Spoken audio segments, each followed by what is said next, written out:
And what is going on, everybody? Welcome back to the Big Blue in the Bronx channel. After basketball season, we're going right back to baseball, folks. New York Yankees hosting the Seattle Mariners in Game 4 of this season set at the stadium. Yankees are looking to split the series after a win last night and two losses beforehand. But also, I'd like to introduce my co-host real quick, Dylan from Empire Sports Media. We've done the Knicks games with him. But he's on for a change for a Yankee stream. Dylan, if you want to offer your first thoughts. Yeah, it's good to be back on these streams with you. It sucks that the Knicks season ended. That was a bummer, 7 games. But now we can pivot towards the Yankees a little bit more, which is always a fun thing. Team's rolling right now. They had lost the first 2 games of this series, but got a nice bounce back win yesterday. Juan Soto hit 2 home runs. Aaron Judge homered as well. I believe they're 3-0. I believe when they've homered in the same game, and 9-0 when they've each driven in a run in the same game. So that's pretty something right there. That's nice to look at. Something I'm really interested, though, in this game, Luis Gil. Coming off that start where he had 14 strikeouts, which was just insane. I mean, he's been really, really good so far to start the year. Easily one of the top rookies in the American League. And I'm really excited to see what he does this afternoon, against the Mariners offense that hasn't been very good so far. Maybe he can capitalize on that and have another good, strong outing. So looking forward to it. Yeah, absolutely. Obviously, the Yankees, took the first 2 games of the series. Hopefully, what was I going to say? Hopefully, they split it. They're facing a very formidable foe in Luis Castillo, who has had a very good 2 seasons. I say 1.5, 2 seasons with the Seattle Mariners. As we see, Luis Gil is on the mound. Gil, as you said, Dylan, 14 strikeouts in his last appearance. Yes, it's against the White Sox, but you'd like seeing him making these strides. There's been the debate on Yankees Twitter. When Garrett Cole comes back, who is going to be the one being demoted to the bullpen? Is it Nestor? Is it Luis Gil because of his Tommy John surgery, long recovery period? But I think Gil's making a very good case to be in the rotation. As look at his numbers on the season. 5-1 with a 2.39 ERA, 62 strikeouts, 27 walks. Walks are a little bit high, and I'd say that's probably his biggest flaw, the control factor. But his history made, I think he's still classified as a rookie. 14 strikeouts, as we said, in his last appearance. The scouting report also says established the fastball. But want to shout out everybody in the chat real quick. What's up, Barbara? What's up, Sunil? What's up, Shane? What's up, Brad? So again, guys, if you haven't already, hit the like button, subscribe, do all the good stuff. Also, Dylan, we have his links down below, so please follow that up. As JP Crawford will come to play for the Seattle Mariners, hitting 200 on the season, 2 homers and 9 RBIs. Heels ready, Crawford's ready. First pitch is fouled off. Count is 0-1.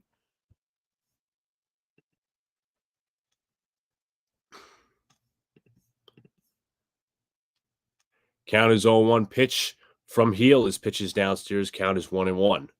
To JP Crawford, former Phillies top prospect, was traded to the Mariners a couple of years ago. Has been solid since, but never reached the top prospect status. 1-1. Crawford swings through a fastball. Count is 1-2. I do agree, Barbara. I think he's making a very good argument to stay in there. Nestor also pitched pretty well yesterday. I know he didn't last too long, but it's going to be a debate between those two. Count is 1-2. The pitch, and call strike 3 on the inside corner as Crawford goes down looking.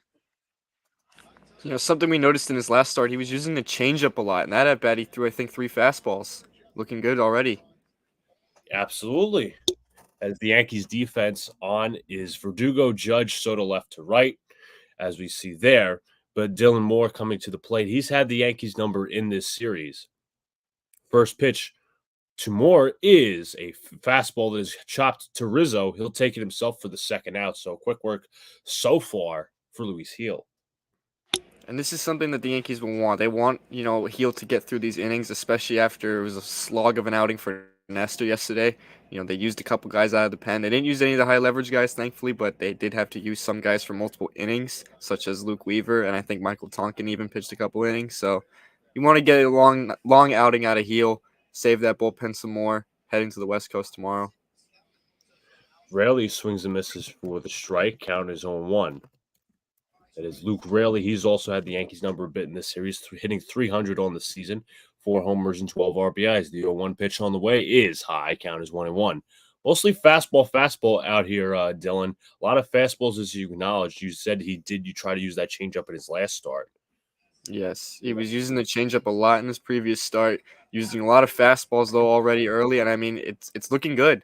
You know, he's fat. He's always had a pretty good fastball, a lot of life to it, but I like seeing him mix it up. Count is 2-1 to Luke Raley.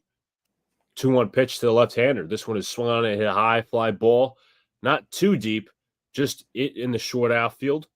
Volpe is there. He'll make the catch, and that is a 1-2-3 inning for Luis Gil. Coming up for the Yankees in the top of the first, scoreless. It is Volpe, Soto, and Judge, the top three. And we head to the bottom of the first, scoreless. I'm really liking the lineup consistency from the Yankees this year. No more of these Absolutely. punt lineups that I'm seeing every 2 games. I know they semi threw out a punt lineup the other night, but you knew eventually they were going to try to get Trent Grisham some at bats, and it's been rough to say the least for him. But that's besides the point. He's not playing in this game. I like seeing the consistent lineups though. This lineup that they have out there has been performing, so I'm glad to see that they keep trotting it out there instead of trying to mixing it up. Especially that Verdugo, just to mention, has been getting hot in that 4-hole, and he's been, And even if he's not the ideal cleanup hitter too, it's just a matter of how that lineup fits together. You know, that there's balance when you have him there because you have, like, if you look up and down this lineup right here, you have a righty, a lefty, a righty, a lefty, a righty, a lefty, a righty, a switch hitter, a righty. It's completely balanced, so that's what you like to see. And the guys are looking to put the ball in play, which is another thing I'm happy to see. Yeah, just try not to do too much at the plate as we're getting back to the game here. I was actually at the game on Monday, if you guys didn't see, but we ended up blowing that game. But regardless, Yankees lineup, it's Volpe, Soto, Judge, then Verdugo, Stanton, Rizzo, Torres, Cabrera, and Trevino. But as you said, Dylan, the key has been the consistency of pulling out these lineups. Dude, now that you had mentioned Monday, I want to bring up that real quick because after Holmes blew that save, everybody on Yankees Twitter was going off about how Holmes should not be the closer, this, that. Do we not realize he had 0 earned runs given up before that? He was bound to have a bad outing. Every single pitcher will have an outing like that. Every single one. Your favorite closer has blown saves like that before. Mario Rivera has blown saves like that before. It happens. It happens. Absolutely. He's been phenomenal to start, but it was going to happen. But again, it wasn't even really Holmes's fault. He gave up soft contact. It's not like he was getting shelled. He gave up soft contact, and a brutal error by Glaber really messed up that inning. So, Anthony Volpe, a 15-game hitting streak he's working on as the pitch is a called strike from Castillo. But yeah, and also another thing, like, I think he was lacking some control as well. But he's going to have those bad hours. If he stays consistent the rest of the year, it's not a problem. Pitch is fouled off, count is 0-2 with the fastball. Armand, as a Mets fan, says, I know all about blown games. The recent decline of Edwin Diaz. Count is 0-2 from Castillo. The pitch. Volpe bloops that one into left center. Make that a 16-game hitting streak for Volpe as he gets on with a single. Nice way to start. He's really become like that leadoff guy the Yankees envisioned he would be. Good piece of hitting as well, Dylan, poking that ball out towards the outside corner and just poking that ball out to left where there was some green. But you know what I like about Volpe this year? He's been a little more selective about what he's choosing to hit so much. And, he's hitting better against the off speed. He's also hitting better in terms of, pitch selection. He's not swinging at everything. I think the plate discipline's got a lot better. And you knew that was going to improve. You knew that stuff was going to improve too. As a rookie, guys like to be very aggressive. They like to go after pitches that they think they can crush, and then they got to get a little humbled a little bit. You knew it was going to happen. I'm glad they never sent him down. I'm glad they let him develop. Let him work through struggles. Yeah. 0-1 to Soto. Pitch is swung on a miss. Nice change up there from Castillo. Count is 0-2.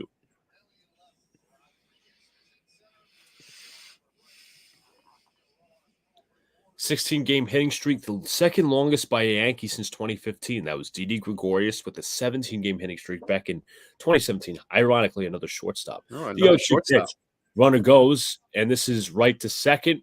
On to first, it's a double play for Soto. Chased the changeup out over the plate, which grounded right back to Castillo. And now it's 2 outs with Judge coming to the plate. I can't believe people were worried about Aaron Judge. He's been unreal in the month of May. You could argue this is one of the best months of his career, and he's had some really good months in his career. But this is one of the best months I think he's had. 100%. Judge takes a called strike. The Mets are a disgrace. 5 total wins this month. Oof. 0-1 to Judge, and he takes this one downstairs. Count is 1-1.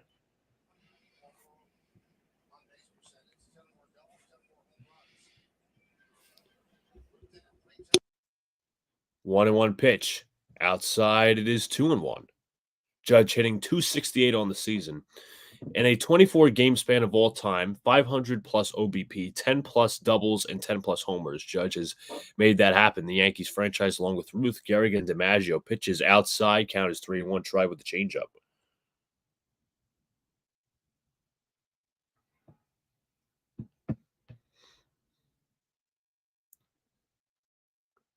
Count is 3-1 to Judge. Castillo kicks and delivers. Pitch is ball 4. So Judge works a walk with 2 outs. And I like seeing Judge take those pitches a lot more. I noticed at the beginning of the year he was kind of chasing a little bit, kind of pressing. Now he's being more patient, waiting for the pitch to hit, and it's yielded some great results. So coming to the plate is the recently hot Alex Verdugo out of the 4 spot, hitting 254 on the season. Castillo looks over to first. Castillo from the stretch delivers, and this is ripped foul down the right field line as the count is 0-1. And also another player that's been hot this month who has gotten a lot of criticism, not only just for his contract and amongst other things. Giancarlo Stanton as well. He's in that 5th hole. Yes, Giancarlo Stanton has been producing very good this month as well, which is always a good sign to see because everyone's been Swung worried on about in, him all hitting year. at a center field, going back at the track, at the wall, makes the catches. Rodriguez. If it's a warmer day, I tell you that ball carries out here. But regardless, we head to the top. He of gave it a ride. second. He gave it a ride. You like seeing that though out of a guy against somebody like Luis Castillo because Castillo has usually carved up the Yankees almost every single time he's faced them. So you like seeing them put up some decent at bats against him. It was the 2022 season. The Reds actually came in to play the Yankees, and I was actually at the game he pitched against the Yankees, and that to me, Dylan all but solidified. I'm like, this guy Castillo has to be a Yankee. The Yankees didn't. That was the game I said the same thing, but then the Mariners went ahead and took him. Yep. So, have they won a series in the month? I'm not sure because they just got swept by. Yep, it was against St. Louis. Yeah, not exactly formidable football, but regardless. Bobby Woodruff, what's up? He says, "Hi, Big Blue in the Bronx. Do you have a brother has a channel, Jet Central?" No. Alex doesn't have a brother. That being me, obviously, that has a Jets channel. But I run a Knicks channel, Knicks Cast, out on. I'm sure it's in the link in the description as well. But that's the only channel I run. Alex, obviously, he's not here at the moment. Runs Big Blue in the Bronx, and I obviously help him out with that. So. That's what it is. As we're in the waiting the top of second. But let me see if I think we may have the segment ready. Just give me 1 second. Damn, it's not in there. All right, here we go. So, first one, here we are. This is a segment new to us, new to all of us. It's called Name That Yankee. Now, this has to obviously it coincides with what the Yankees are doing. A player that has played both for the Yankees and the Mariners, respectively. So this Yankee, obviously he looks like a pitcher. He's played for the Yankees in 2011, the Mariners in 2012 to 14, Rangers in 2014, White Sox 2014 to 15, Tigers, I think that's the Kia Tigers, that team out in Asia, 2016 to 18, and 2019, the Miami Marlins. But we'll get back to it, as this is a called strike to Mitch Garver. That's a tough one, that Yankee you put. It's definitely a relief pitcher because he was a Yankee for, one season? It's definitely a relief pitcher. But I already know the answer, obviously, because I was given it beforehand, but I'm not. I will not say anything. I won't say anything either, but I don't even know if I'm going to get it. 1-1 pitch to Garver is downstairs. Try with the changeup. Count is 2-1. Last June, the Mets won 7 games total, but they did have the excuse injuries this year. They have no excuse for 5 wins this month. They show no heart, no fight. Count is 2-1. The pitch on the way is downstairs. Count is 3-1.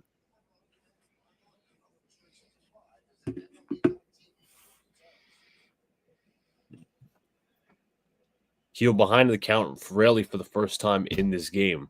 Garver, a 182 hitter. And he was with the Rangers last year, right, Dylan? Mitch Yes, he Garver? was. Yes, he was. World Grounded. Series champion. Yeah. Grounded a third. Cabrera plays it for the first out. It's not David Phelps. It's not Randy Johnson. Randy Johnson played way before 2011. He retired it after 2009. Here is Dominic Canzone, 217 on the season, 4 homers and 8 RBIs with an OPS of 810. Phelps started in 2012, actually, Brad.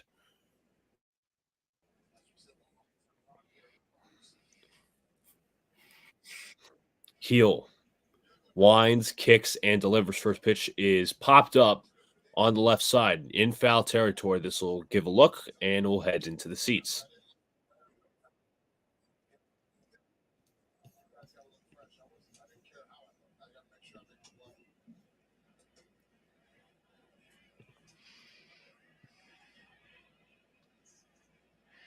.72 in the Bronx today. As I thought it was a little colder, but it's actually nice and warm.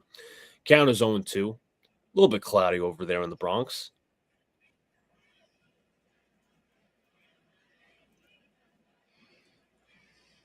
Heel not a bad start this far. 16 pitches. The pitch is chop foul, stays around. Fastball and changeup have been the most thrown pitches from Heel.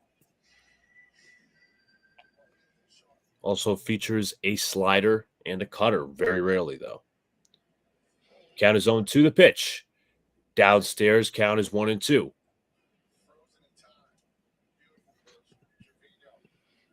He's making good use of the changeup once again. Count is 1-2. Heel winds, kicks, and delivers. Strike 3 call right at the bottom of the zone. 2 gone. There's that changeup. Yep, there it is. That's the money pitch. That was the one that was getting him really good stuff last outing. So far, so good today. Painted right at the knees. Julio Rodriguez is hitting 6th in this lineup today. Looks like the Mariners are trying to mix it up. Yeah, he was reasonably so, though. Their offense has been one of the worst in baseball this year. So, oh yeah. And the thing was, like, I think Rodriguez, when I went on Monday, he was hitting second. He only has like what 2 home runs on the season, if I'm not mistaken. Yeah, he got off to a pretty slow start, which would explain that. The 263 average is not like the worst I've ever seen, but obviously a guy like J-Rod, you would expect him to be hitting higher than that. Absolutely. Count is 1-1. The pitch on the way, and Rodriguez swings right through a slider. Count is 1-2.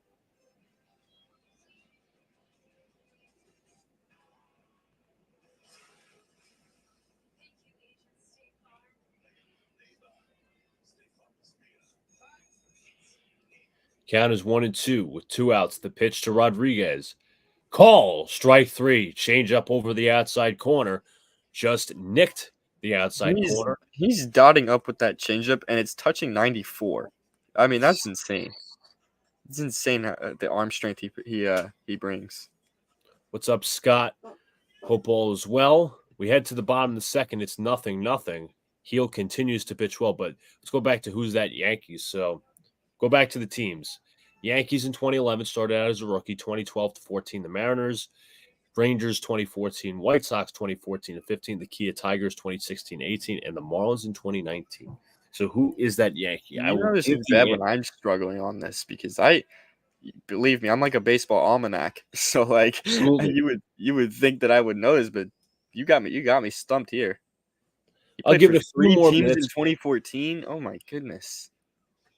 I'll give it a few more minutes before I'll reveal the answer. 3 teams in 2014. Jeez. And the second one, I think I got it. I had to look at Baseball Reference, but I think I got it. I'm not going to say it, though. I want people to get it, but I did get it. The second one, I don't think you're going to get. I think it might be worse than the first one. So I'll leave it out here. Yeah, I definitely have it now because I had to look at Baseball Reference, but I definitely have it. I definitely have it now, but I'm not going to spoil it because I know some other people in here don't want it spoiled. So exactly, 100%. You have a few more seconds. But I Brad will is right. I will at least say this: if you're not looking at Baseball Reference, you're gonna have a tough time getting that one. It is Hector Noesi. Yep, there it is. Which, if I didn't look at Baseball Reference, I probably wouldn't have guessed. And I do remember him. I do actually remember him. I was only 9 years old at the time he was a Yankee, but I do remember. Yeah, it was very brief, his time as a Yankee. I remember him as a rookie, but just gonna move this from the screen real quick. And see a lot of summer camp kids out there today. Obviously, the start of summer. For some kids, not all, as Stan takes a pitch outside.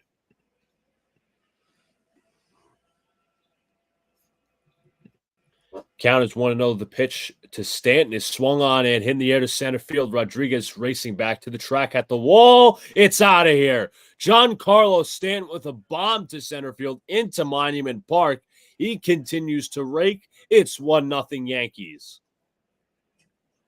And you like seeing that. You like seeing that. We were literally just talking about it not that long ago about how Stanton started to come around this year. That was a bomb. 445 feet. Always known for his long home runs with the exit velocity and distance. But there you go. As you said, 445 feet. A straight bomb taking Castillo to center field. Rizzo up at the plate. His first pitch is a called strike.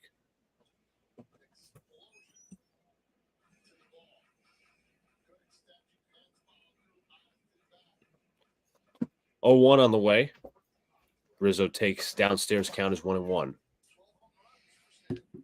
Stanton keeps this up, man, and we have the idea of him, Judge, and Soto being red hot all at once. Woo! Absolutely ideal. The 1-1 pitch to Rizzo is swung.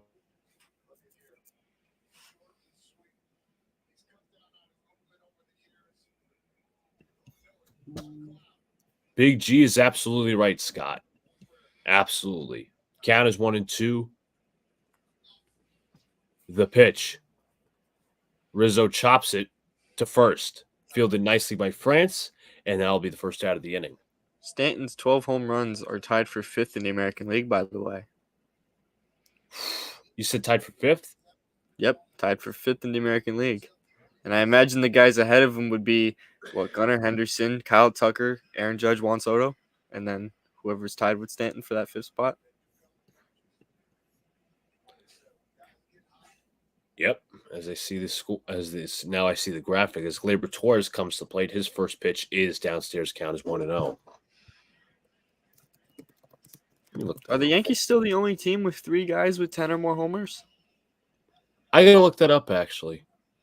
I know they were just a couple days ago. I don't know if they still are right now, though. Pitch is fouled off by Torres, but the other guy I think you forgot to mention, just looking at the top 5, let me just make sure I'm right. Okay, so I'll mention the second. The count is 1-1. Pitch on the way. This one is count 2-1. So it's Tucker, Gunnar Henderson, Marcell Ozuna, Aaron Judge. Marcell Ozuna. I forgot about Marcell Ozuna. Yeah, he's having a really good start to the year. He definitely is. And Shohei Ohtani also has 13 home runs. The 2-1 pitch is lined in the center field. That is a base hit for Gleyber Torres. He hits a 1-out single.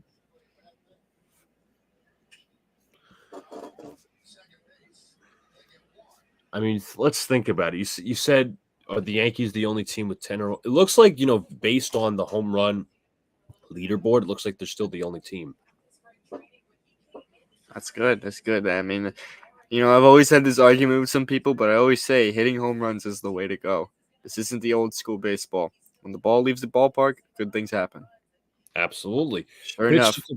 Pitch to Cabrera is grounded right to second. There's one on to first, and they're going to just get the force at second. So Cabrera beats it out.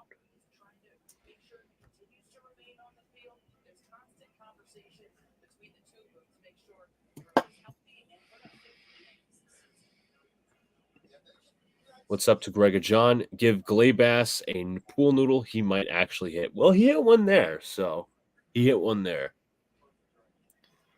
If Gleyber does start to really struggle, though, I do wonder what's going to happen at the trade deadline because he is a free agent after this season. Trevino fouls it off. Yeah, you want it you want to get some value for him. That's That's what the I'm saying. You don't want to let him walk for nothing because you know another team is going to hand him money, which it won't be us. I've already kind of like, honestly, once we traded for Soto, I accepted that Glaber was gone after this season, yeah. which as time is going on, I'm more than okay with it. But I'm still hoping Glaber turns it around because ultimately he is on this team right now. So, Trevino hits this one to right, but this will go just right of the foul pole. speaking of Trevino, he's been really good to start the year. Very good, actually. I mean, 283 is a very big surprise to me. and I'm pretty sure over the last month he's hitting well over 300 as well. Because I remember he started the year off very, very slow. He started like first 2 weeks he was hitting like I don't even think he was hitting 100. Now he's up to 283 and he's hitting like well over 300 in the past couple weeks, and he's displayed some power. Absolutely. Castillo with 26 pitches with a runner on first and 2 out. From the stretch is Castillo. The pitch to Trevino just missed on the outside corner. Count is 1-2. A slider around 87 miles an hour.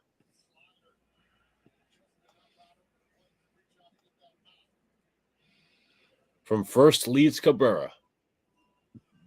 Castillo. The pitch.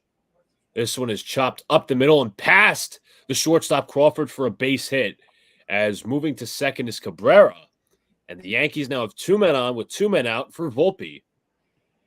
Another base hit for Trevino. He just continues to hit. Finding the greener grass.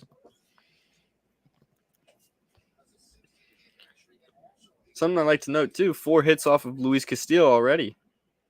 Great sign if you ask me. 100% against one of the league's best pitchers. You absolutely take it when you can. Volpe already with the hit today, extending his hitting streak to 16 games. With runners on first and second, he is hitting .333. The thing is, too, the Yankees need to get to Castillo quick because the Mariners have a very good bullpen, That's true. bullpen. So you want to get as many runs as you can on Castillo while you can, and it's tough to do. It's a big ask, but it's what you got to do. You don't want to go. You don't want to have to deal with their bullpen while trailing. So They're playing Volpe pretty deep in the infield. The 0-1 pitch is inside. Count is 1-1, and Volpe thought he got hit. Volpe saying that it might have nicked his jersey.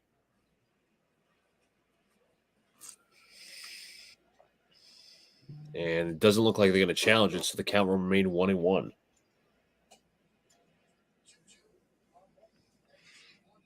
Two outs, 2 men on. Castillo delivers the pitch. Swings right through a fastball. Count is 1-2, dotted on the outside corner at 97 on the radar gun.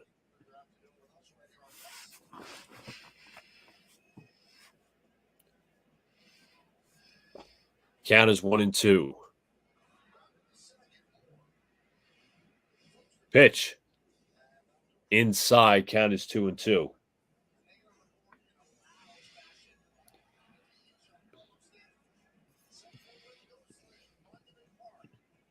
Soto on deck, 0 for 1 when he grounded into a double play. Count is 2-2. The pitch. This one's chopped right to second.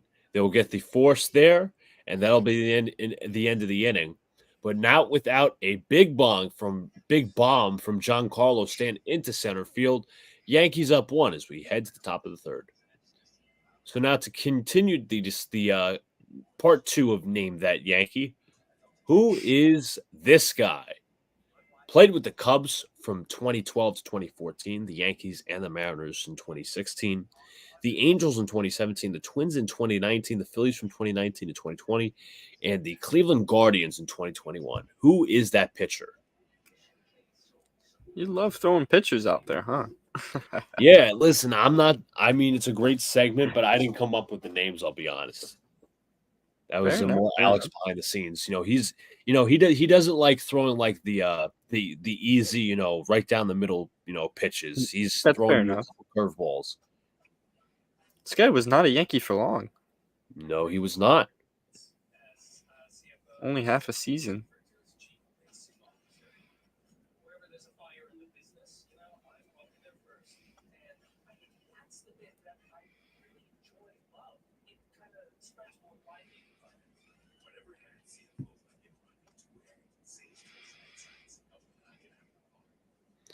Gonna wait on some answers. Let me see here. Again, guys, if you haven't already hit the like buttons, hit that subscribe button as Mr. President has already done.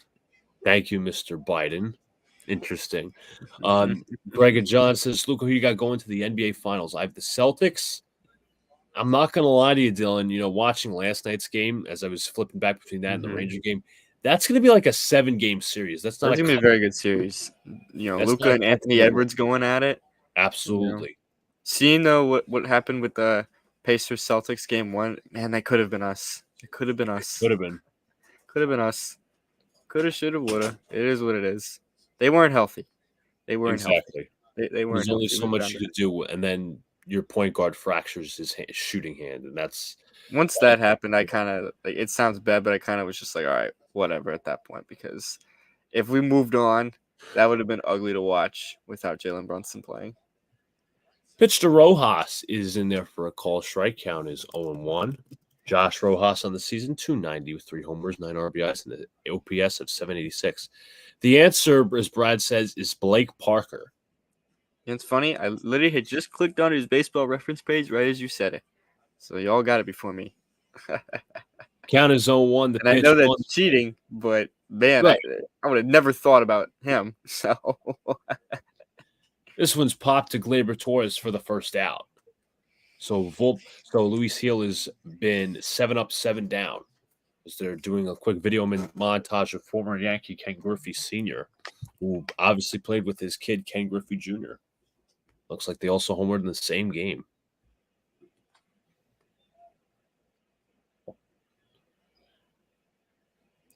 Here's Ty France. First pitch is fouled off. Count is 0-1.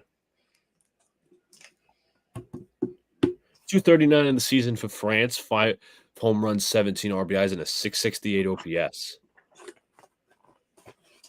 Count is 0-1. The pitch to France is outside. Count is 1-1. Yeah, I'll be honest, Greg, not a lot of people think of Blake Parker when it comes to former Yankee Mariners. I mean, I think the one yesterday or the day before when they did name that Yankee on Yes was John Olerud, who was with the Yankees in 2004. Count is 2-1 from heel to France. Winds, kicks, and delivers. Pitch to France is fouled off. Count is 2-2. There's also David Aardsma, Michael Pineda, if you want to talk recent history. I will be right back momentarily. I'm going to switch my webcam because I've been dark this whole stream and I don't know why. So I'm going to switch the webcam, but I'm still going to be right here. So just give me a few moments. 2-2 count with 1 out. France up at the plate. Think of any other Yankee Mariners. There's probably a ton that I'm missing. Jesus Montero. Count is 2-2. Heel winds, kicks, and delivers to France. France chops this to third. Played nicely by Cabrera. He fields, he fires, and then I'll be 2 gone. So that'll bring up the number 9 hitter, Zavala.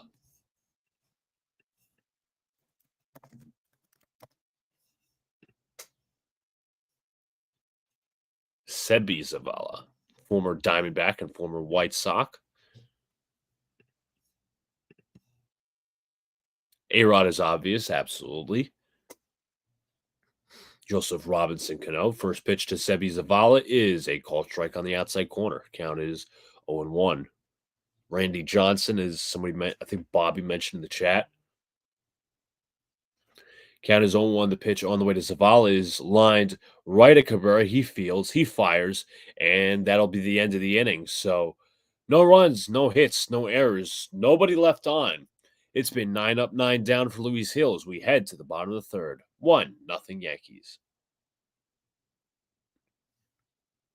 All righty, so looks like you're back with a better webcam. And I'm not dark anymore, so exactly. Switch the webcams and we're good now. I don't know what happened before. I have 2 webcams. One of them is for my brother when we were doing podcasts and stuff. I don't know why though that one was dark. I don't know if that was just the camera or what it was, but I got it all set now. Yes, we've acquired lighting, but Let me see. We have another segment that's available in the top of the third. But just to go over some, Alex likes to do this. This is today in baseball history. May 23rd, to be specific. Let me see if there's any notable baseball birthdays as well. Let's see, baseball birthdays. Yeah, So, though, I do apologize for it being dark the first 3 innings, it's though. all By the way, good. like I thought it was a StreamYard issue, and I thought it would fix itself, and it was. I guess it wasn't. So I'll make All sure good. to, I'll make sure to keep a note of that next time.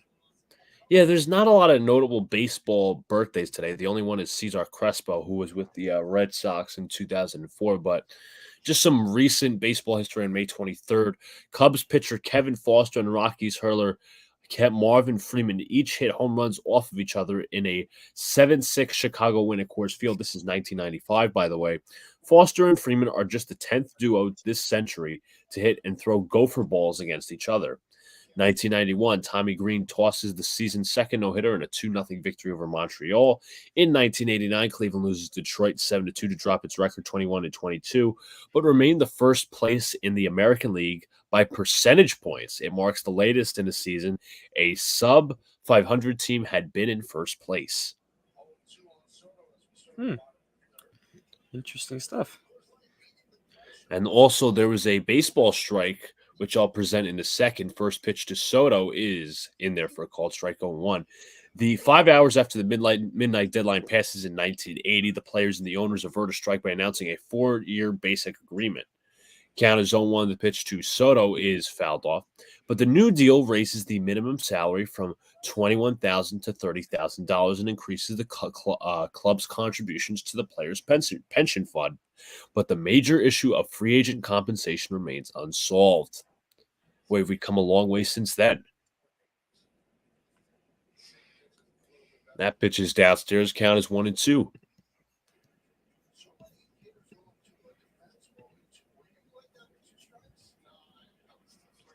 Count is 1-2. Soto takes downstairs 2-2. Two straight changeups that have not hit the zone.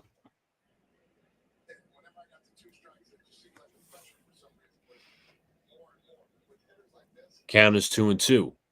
Soto takes outside. Count is 3-2. Count is full, working his way from 0-2 to 3-2.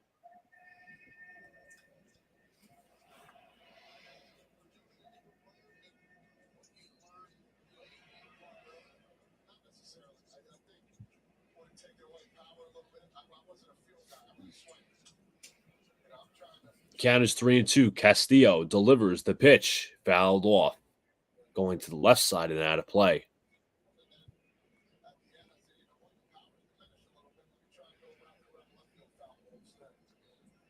I wanted to get your thoughts on something real quick. The All NBA teams came out yesterday. What did you think about Brunson making second team? What did I think? I thought he should have made the first. Agreed. He should have made it over Jason Tatum. And I put out 100%. a tweet. I put out a tweet about it too. He should have made it over Jason Tatum. He had him beaten everything except rebounds. But to each their own. At least he made the All NBA. That's what I cared about more.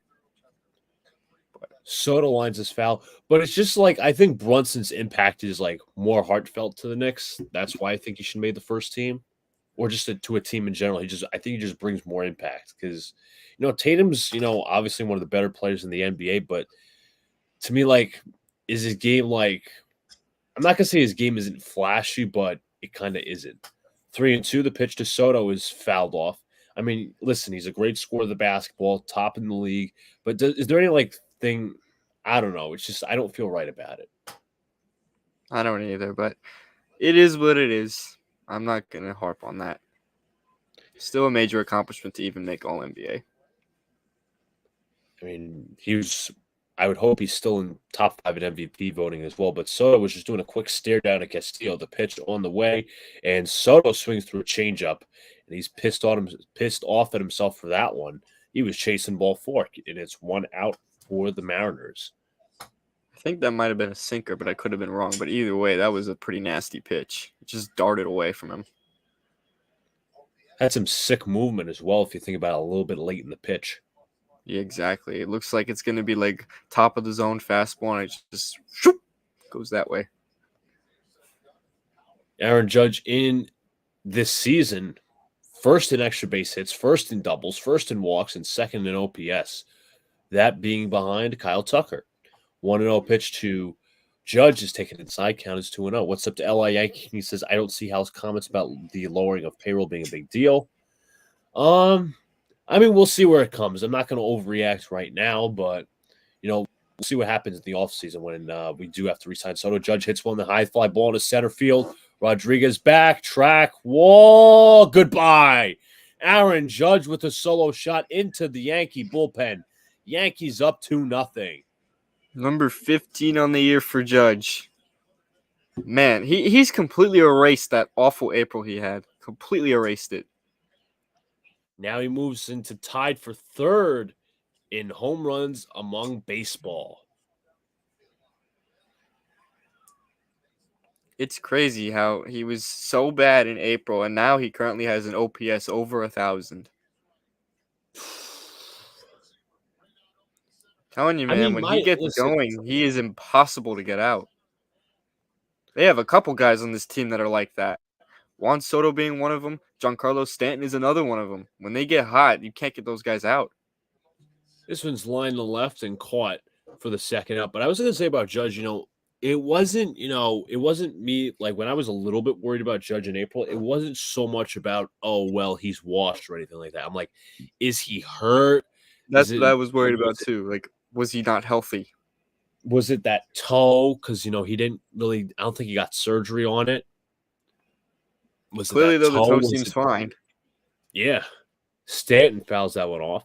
But I was going to say, like, was it the timing, those different things, you struggle with early in the season trying to find your timing, and now he has. So kudos to Aaron Judge. And did you see the quote he said yesterday after the game? He said he doesn't even feel as locked in as Soto. So if this isn't locked in, then I don't know. I don't want to know what is.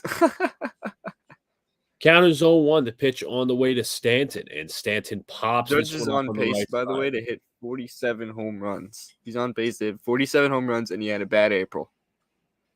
Could you imagine if he had a good April? Exactly. He would have been over 50 by now. 1,000%. But we head to the top of the fourth. Yankees up 2-0 by a home run by Judge. LA Yankees says the analytical fireside Yankees mixing with old school analytical approach of the Big Blue Bronx. My goodness. Yeah, I'm a little more of an old school fan, so it's nice. So it's a nice mix. LA Yankee King. Whenever I was doing the Fireside Yankees live streams with Ryan Garcia, which we still do sometimes. It's been a minute since we've done them just because like schedule conflicts and stuff. But when we were doing whenever we do them, LA Yankee King was always there. Yes, LA is he's everywhere, man. His mock trades on Twitter. He's here, there, and everywhere. He's everywhere. Oh my goodness. But again, guys, if you haven't already hit like button, subscribe to all the good stuff. Subscribe to Nick's Cast. Subscribe to Big Blue in the Bronx. Also, check out Dylan's links. I'm sure they're in the description. He writes for Empire Sports Media, so check that out as well. Yep, and I'll be putting out a lot of articles this summer. A lot of them. Whether it's Knicks articles, Yankees articles, maybe even some Giants here and there. You'll be seeing a lot of it. So, realistically, my career path is hoping to be a journalist. I have not wrote in a minute, and I want to. See, that's what I'm studying journalism. I actually, I graduate from school in literally less than 3 months. So eventually I'll have a degree, and then, appreciate that. Just trying to get through this summer. Absolutely. It's definitely broadcasting and journalism and stuff like that is definitely interesting stuff, and I think like someone like you, I think you definitely could get yourself out there too, just doing all these streams and stuff, putting your name out there and stuff like that. I think it's good for the experience and the resume as well, Absolutely. That's how I feel with all the articles I've been putting out and stuff like that, and all the streams I've done, all that stuff. It's good for the resume, it looks good on it. Count is 0-1. Crawford swings and misses to the fastball 0-2. It's also putting a face on your work as well. Like they just, it gives the articles a voice. It's not just like, oh, these are words on paper. No, it's, it gives like I just said, puts a voice to it. especially when you dive in your own opinions and stuff like that as well once in a while. Because I do a little bit of both. Sometimes I put stuff out that's just like pretty news based or very news Mhm. like, and then other times I'll put more like deeper dive articles and stuff like that that involve a little bit of my opinion on it. So Absolutely. JP Crawford reaches on they're going to call it a single official scoring. So that's going to break up the 9 up, 9 down. As Volpe made a nice diving play, but he could not get the handle on the ball when throwing it. So Crawford will reach. it will not be a no hitter today. Unfortunately, not. But again, he's still pitching well, so you really can't complain. Yeah, it is what it is. Moore takes a called strike on the changeup. Count is 0-1.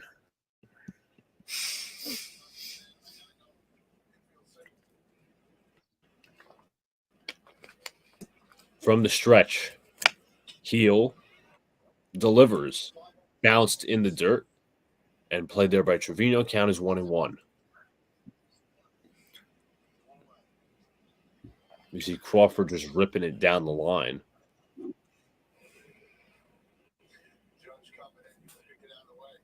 Count is 1-1. Heel delivers. This one's popped in the air, left center field, not too deep. Judge makes the call and makes the catch for the first out.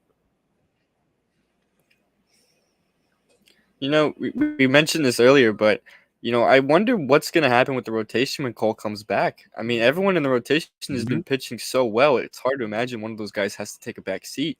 I'm not saying that they're going to forever run a 6-man if they ever do it, but maybe for the first month Cole comes back, it should be something they should consider. I put out an article about this the other day for Empire Sports Media, and I said, running a 6-man could be beneficial for everybody because one, it allows them to keep the guys that have been performing well to stay in the rotation. It also allows them to monitor Luis Gil's innings because I'm sure they're going to want to keep an eye on that as the season continues to progress. And on top of that, it allows Garrett Cole to not have to like rush back into pitching every 4 or 5 days and stuff like that. Because I mean, after all, the reason he was hurt in the first place was because he said he was struggling to recover between starts. So I'm sure they're going to prioritize his health and they're not going to, just throw him right back in there right away, which, as they should. It's your ace. You got to protect your ace. And when the rest of the guys are pitching well, you can live with that.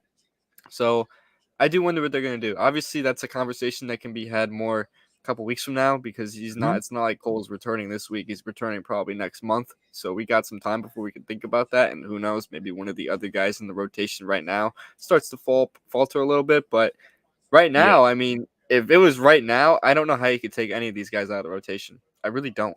I mean, every single one of them has pitched very well. I mean, the guy that has pitched maybe the worst out of all of them has been Nestor, but his ERA is 3.29. That's a very good ERA. Can live with So that. like everybody has been doing their part, which obviously I understand that at some point they're probably going to just have to go back to 5 guys, or maybe they'll stay with 5 guys all the way and they'll never go to 6 guys. But I do think it's something that should be considered when that time comes. 2-2 count to Raley. The pitch on the way is popped up, and this will go foul. Just give me 1 second.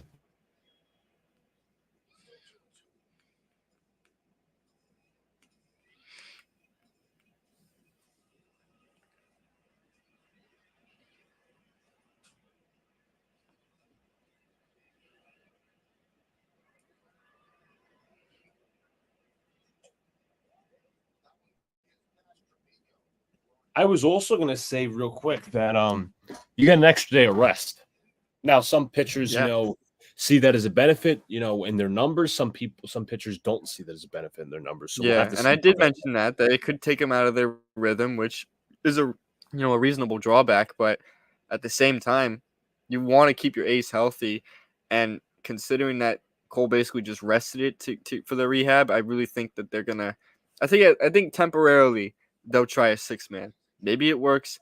Maybe it doesn't. Maybe they don't do it at all. I think it's something they should consider, though. The guys have been pitching too well to just take one of them out, to be honest. Should be explored, definitely. It's a good problem to have. It's a fantastic problem to have. But, looking at the way they've been pitching, I don't know how you could take them out. I mean, it's been the best rotation in baseball, arguably. So pitch is fouled off by Riley as the count is 3-2. And that was the big concern, heading into the season. The hitting wasn't so much a concern. Bullpen, not really. It was what are they going to do without Cole? Who's going to step up? I think Stroman's pitched very well. I think Rodon's pitched very well. Nestor Cortez, his last two outings, he's pitched very well. Luis Gil, as we just mentioned as well, count as 3-2. Clark It's just Schmidt has been phenomenal too. yeah, Schmidt, outside of the recent start he had, has been phenomenal. I've been very impressed by him. He had and even in that recent start, he was tipping pitches, and I don't even think he pitched bad. He didn't have a great start, but he definitely could have had a worse start considering he was tipping pitches. count is 3-2. Runner on second. The pitch. And swung on and missed. Going to the slider there is Gil. And that is the second out. That is Gil's fourth strikeout of the game.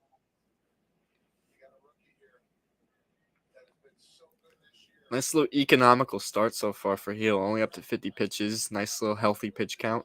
Not too high. Not like the lowest, but not in the 70s. Matt Blake will come out and talk with Gil for a little bit. Nothing too worrying, just probably some reassurances.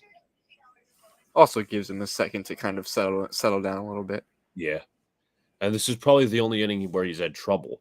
I mean, he had the so-called single via the scores. And then a wild pitch. Move that runner. Yeah.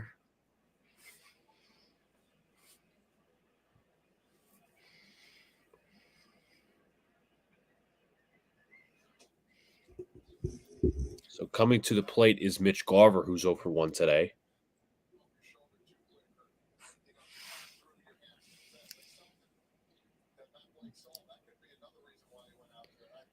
Gil with 50 pitches, not bad for the fourth inning. Gil. And if you compare it to like yesterday, Nestor Cortez at this point was already up to like 70, 75 pitches. Yeah. That's why it was such a slog of a start, which, he got through it and he didn't give up any earned runs. So overall great start, but, you want to lower those walks and stuff like that. But that's stuff that can get tweaked on next outing. Count is 1-1 with the fastball called strike. And that's like somewhat of the biggest knock against Nestor. The not so much a third time through the order. That's more of Clark Schmidt's kind of thing. But it's so much, getting, length out of him. But I think in recent memory, he's given a little more length than expected. 1-1 pitch is high. Count is 2-1. It's just one of those things where you got to get time to build up into being a consistent 6 to 7 inning guy instead of just 4 to 5. Because it is a big difference going through that. This one's shot foul down the left field line as this count remains now as it goes to 2-2. I mentioned economical start, but the last two at-bats have been very long. Luke Raley put him to 10 pitches, I believe, and Garver's up to, 4 or 5 now already in this one. So 2-2, the pitch is fouled off, and Garver making him work. Yeah, it seems like the Mariners are adjusting their approach.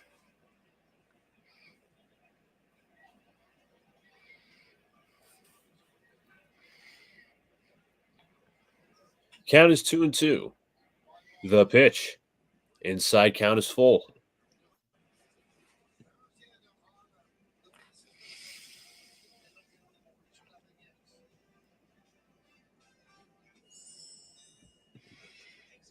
Count is 3-2 with 2 outs. Gil at the belt.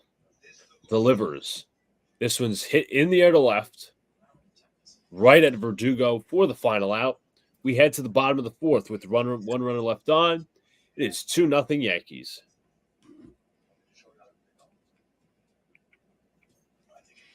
Let's see what we got cooked up for this fourth inning. So we do have another segment. Now I'm just going to pull up the copy of the question real quick, and then this is called Yankees Trivia. So here we go. I'm going to pull up the banner real quick.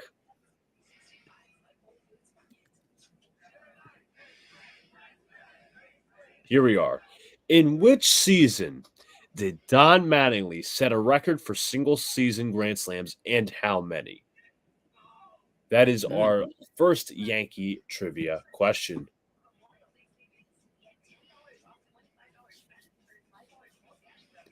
I think he's going to go 6 or 7.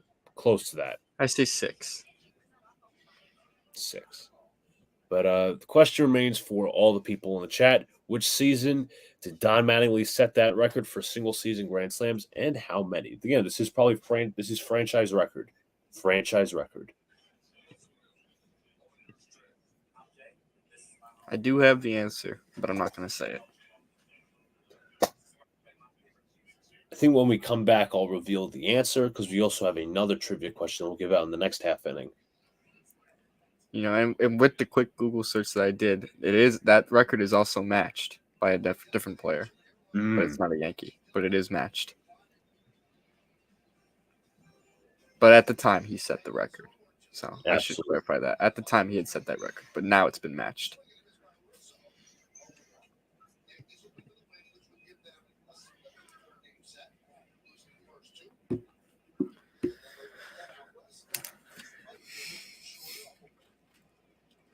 Give it about another second.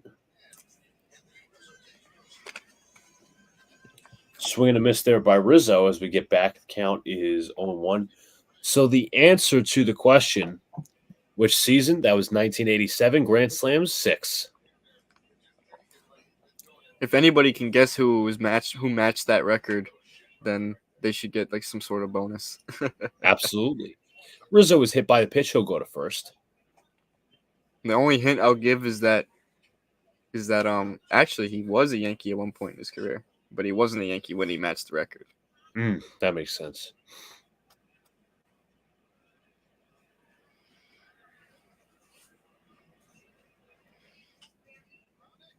Here's Gleyber Torres. First pitch to Torres is outside. Count is 1-0.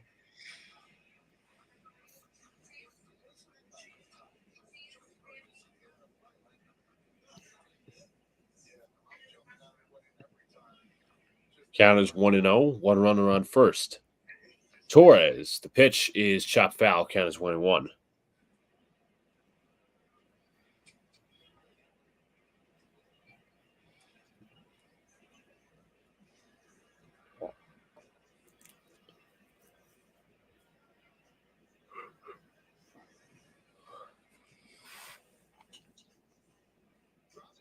One pitch. High. Count is 2-1. You want to see Gleyber Torres get going. Absolutely. It's been a rough start for him. And it would just balance the bottom of the lineup. Big time. Torres grounds to short, to second, to first. A ground ball, 6-4-3 double play. That's not what you wanted to see. Nope, not at all. Let's see. Let me pull this. Let me see if we have the image that corresponds with this. Damn, Alex doesn't have it. Shit. I was gonna pull up the old Joe Girardi image that says "It's not what you want." Cabrera takes a called strike. Yeah, it really isn't what you want, though. It's not.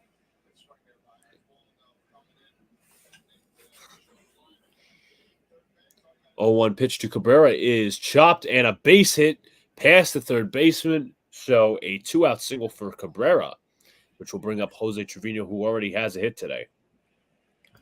I wonder what you're thinking about what Boone had said the other day about LeMahieu being the everyday third baseman when he comes back. I don't think Cabrera's played bad. I mean, I think he's slowed down a little bit since his hot start. But and the lineup's also evened out a little bit. But I would maybe start with a platooning a little bit because I think LeMahieu has, it's not like he was this great player like last year, the year before, where he's just going to come in and instantly play. He wasn't playing himself the last 2 years, realistically. No. He was like hitting below 280, and he just didn't look himself. So I think LeMahieu has a lot to prove. I think he has to fight a little bit for that spot, in my opinion, as Trevino chops it foul down the left side. My brother had made a good point about it the other day. He had said, I wonder if DJ were to take Gleyber's spot at some point, if Gleyber continues to struggle, if Gleyber gets moved at the deadline, something like that. That could happen. That's a possibility. I'm not saying that that's going to happen next week, but who knows? You never know at this point. Because, I know it's only the beginning of the season still, but we are 50 games in. how long Yeah, can the Yankees handle Gleyber Torres basically being a black hole in the lineup? hundred percent. It's he's hitting below 230. He's only got 2 home runs, so it's not like he's hitting for power despite the low average. So what is he really providing out there? And he's made a handful of mistakes in the field. The metrics will tell you otherwise, but if you actually watch the games, you will see it. So it's like, what can they really do? This is That's something to consider. Something mhm. to consider. Definitely No, not that's something that I'm not saying I like want this to happen next week. right, No, 100%. but as time continues to go on, and if Glaber continues to struggle like this, then it's definitely something to monitor at the very least. That's what always bothered me with Glaber. It's he was this great number one prospect when the Yankees traded for him with the Roldis Chapman trade and all that. To me, what's always bothered me with Glaber is the mental errors, him taking himself out of the game. Yeah. There's no analytic for mental errors or boneheaded plays. That's something that's got to be seen. That's something that always pops up in the Twitter reels and some shit. But it's great talent, but just the mindset, the lack of baseball IQ, I think that's what bothers me the most, in my opinion. And seeing really slumping like this is like just gives you more of a reason to just trade him off the deadline or just don't re-sign him at all. And another player that the Yankees haven't given a lot of chances to be fair, is Oswald Peraza. He's still rehabbing. I think he's in AAA or Somerset, if I'm not mistaken. Is he a contender to take over that second base spot, It's or like is this that I have with Peraza. I understand the whole he hasn't gotten a lot of opportunities, this stat, but right? in the opportunities he's been up here though, he hasn't moved me personally. I Mhm. know it sounds harsh to say because it's such a small sample size. I don't even know if he has 100 plate appearances as a big leaguer, but I mean, the signs never have shown me that like he's like the future second baseman. I could be wrong, and I've acknowledged that I could be wrong every time I've said it, but at this stage, I don't think this is the year you try to experiment giving Peraza Right, playing time. This is the year you want to win it all because, quite frankly, you can't guarantee Soto will come back. I don't right. think there's a reason that he won't. I have all the reason to believe he will be back for a very long time, but it's not locked up at the moment. You got to go all in this year. You have to. Oh, yeah, So you can't experiment with playing a guy that hasn't gotten a lot of playing time, which I understand it sounds harsh because I know a lot of guys want to see him play, but right. at the same time, you got to go with guys that have established themselves as productive big league players. Count is 0-1 to Canzone. The pitch on the way is swung and a missed, a changeup with some movement. Count is 0-2. Scott says Glaber's good in clutch situations. I mean, he is, truthfully. He had that big home run the other night, but the Yankees end up giving back the Mariners a run, and Canzone does not check his swing, so that'll be the first out. That's Heel's fifth strikeout. Speaking of how did I even not mention it today? I'm going to DJ LeMahieu's rehab assignment today in Brooklyn with the Cyclone when they play the Renegades play the Cyclone, so I'll be seeing him live. Yeah, that's good. That's good. Need some feedback. We need some Yes. analysis on his swing. I think he had an RBI single the last time he rehabbed. I think it was Tuesday, if I'm not mistaken. Might have been Tuesday. Yeah, you definitely want him to be able to get through the rehab because if we remember the first time he tried to go through it, he had to get subbed out after the first inning of playing in it. So Rodriguez takes a call. Strike count is 1-1. I think the Yankees are going to let Gleyber Torres play every game, so we can get a qualifying offer to him and get a draft pick. I mean, count is 1-1. The pitch is swung on a hit in the air to left field. Verdugo camps under it, and that'll be the second out. But does a draft pick like really matter in baseball? it doesn't matter nearly as much as acquiring talent that will help you right now. Exactly. Unless you had like the number one overall pick or something like that, because we've seen some of the guys from last year's draft at the top already make the big leagues, most notably guys like Paul Skeens, Wyatt Langford, Nolan Shanuel. But like, it's not going to be like that for every team. And, the Yankees would have a late draft pick in the first round or something like that. Yeah. So like, I don't know. I don't think that matters a whole bunch. Maybe I'm wrong. I understand, certain guys did come up through the system, like Anthony Volpe is one of the guys that did come up through the system. But, end of the day, if you look at this lineup, most of this team, if not all of it, basically did not come up through the system. Like Aaron Judge is one of them. Yeah. Anthony Volpe is another one of them. The rest of the guys did not. So 100%. And the thing about the qualifying offer, I mean, the one notable case is the Yankees giving a qualifying offer to Nick Swisher and he walking in free agency, that draft pick becoming Aaron Judge. But how likely is that to happen again, realistically? as I say, yeah, you got a hit on the home run pick with that. The Yankees were lucky that they did, but not most other teams did not get so lucky whenever they've tried that. So Right. But yeah, I'm a fan of going after established talent rather than playing the young kids and stuff like that. Like if we were a rebuilding team, yeah, I'd be vouching for the kids to be playing. We're competing for a World Series this year. You got to get guys that are gonna help you right now. You know what I mean? You want to play the guys that are gonna help you right now in 2024, not in 2027. So right. So like it's you an can all plan ahead for the years ahead. There's Oh nothing yeah, wrong with doing that, but you don't want to prioritize that. You want to, prioritize the this year, the present, right now. absolutely. Win now, all in year.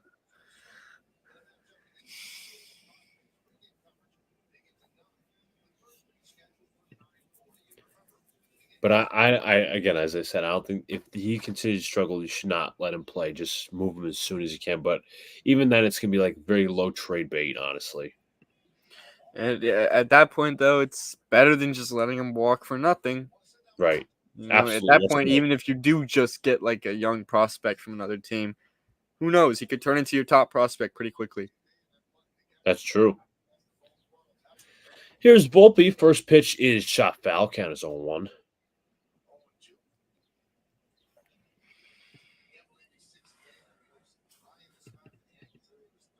Volpe 1 for 2, hitting 277 on the season. Big jump in his batting average this season. The 0-1 pitch on the way to Volpe is, did he go around? He did, says the first base umpire Lance Barksdale. Count is 0-2.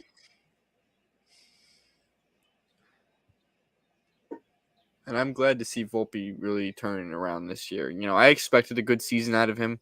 Yeah. People will want to say he didn't have a great rookie season. I think he had a very productive rookie season. Yes, the average was very low. I understand that, but going 2020 as a rookie does not happen a lot. I don't Oh, know. no. I don't even know I don't even know how often it's actually happened. It's not exactly something that happens every year. Right. So we've seen the potential out of him, and the potential is there. And you could argue that this year so far, he's been like a top 3, top 5 shortstop in the American League. The only other guys really that I can think of immediately that have been better are like Gunnar Henderson and Yeah. Bobby Witt. And that's, roughly that. Maybe Carlos Correa, but I think Volpe's been better than him this year. I think so too. So, those are like the only guys that I can really off the top of my head. Maybe I'm missing somebody, but that's where I'm at with that. He's had a productive year, and I'm looking forward to seeing what he does as the season continues to progress and he really gets settled in. Volpe with a ground out to J.P. Crawford as Juan Soto's come into play. Since 2023, he is tied for second with Aaron Judge behind Matt Olson for the most multi-home run games. Soto's first pitch from Castillo is a called strike. Count is 0-1. Something that really stands out to me is that Soto has 40 RBIs through 51 games, or 52, because this is game 52. That's phenomenal. That is insane. He's on pace for well over 100 RBIs. Absolutely, count is 1-1.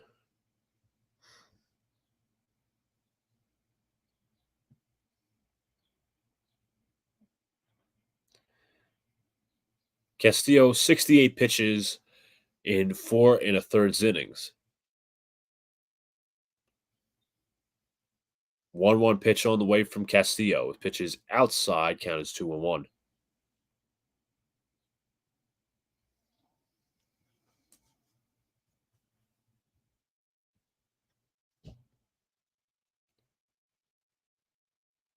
2-1. Soto takes down in the down part of the plate. Count is 2-2. Hit the lower part of the strike zone.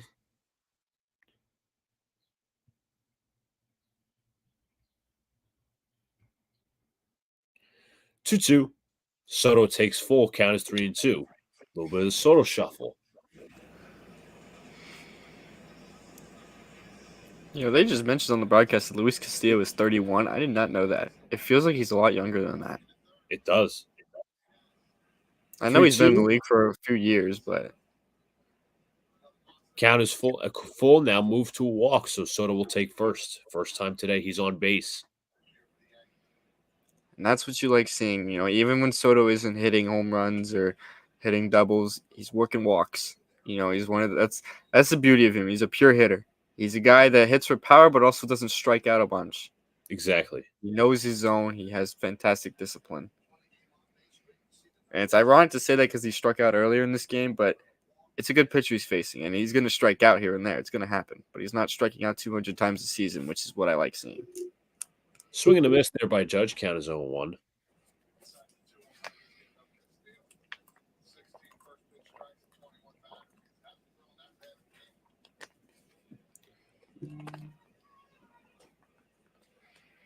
Oh, one pitch to Judge. Inside, count is 1-1.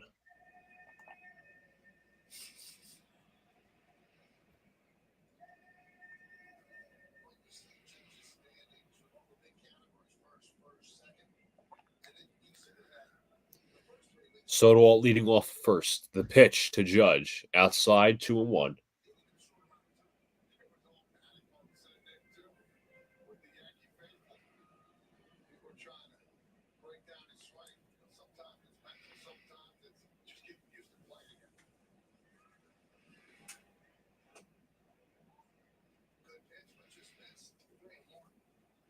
Judge taking his time between pitches.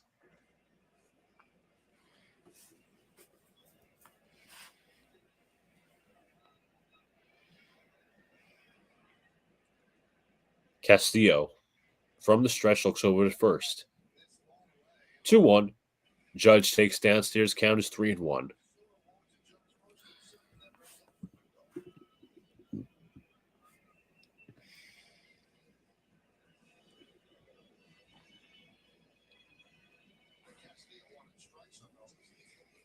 Count is 3-1. The pitch. Judge takes downstairs, just missed, and he'll go to first. Castillo is amazed that pitch wasn't a called strike, and so is Scott Service, the Mariners manager. That Yeah, looks like one of those pitches he had that just missed about that close on 2 pitches in that at bat, so looks like he really wanted both of those. that He last never, pitch looked like one of those pitches where they usually call that a strike on Judge, but better not. it's a low pitch, but it's close enough. But yeah, he didn't get the benefit of the call, and at the end of the day, good eye by Judge, not having to chase it. He's walked twice now today. Here is Alex Verdugo. First pitch on the way is downstairs 1-0. When this Looks like lineup is clicking like this, it's tough to pitch around Judge. Pitch around Judge and Soto because like everyone's hitting. So you like seeing those guys get pitched to hit, but you also like seeing them draw walks and get on base, and then the other guys drive them in. just creating traffic on the bases. Pitches high, count as 2-0. As he walked Judge, he walked Soto. Verdugo's been cooking of late, so he has the potential to get an RBI. If not, it's staying behind him. So you're almost at like what do you do at that point? The decision making is so hard. Yep. And that's the good thing with having a balanced lineup. It's not top heavy. Verdugo bounces this one up the middle. Nice play by Crawford. He can't get the throw to second. He gets past the second baseman, and this will load the bases up. So no out is made after a bad throw by Crawford. Stanton up with the bases loaded. I hope everyone's watching.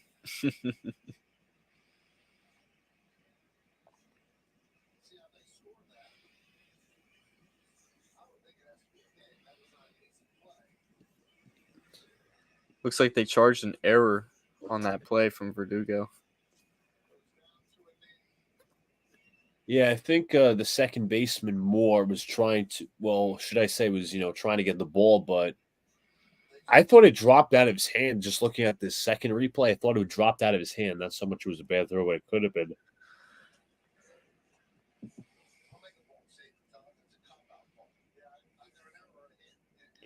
In the diving stop by Crawford, going to his left. Clean glove.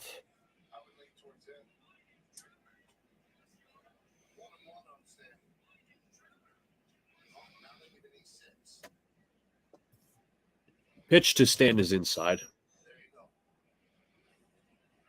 Well, they ruled that play in E6, so it's an error. No hit for Verdugo. But nevertheless, productive AB.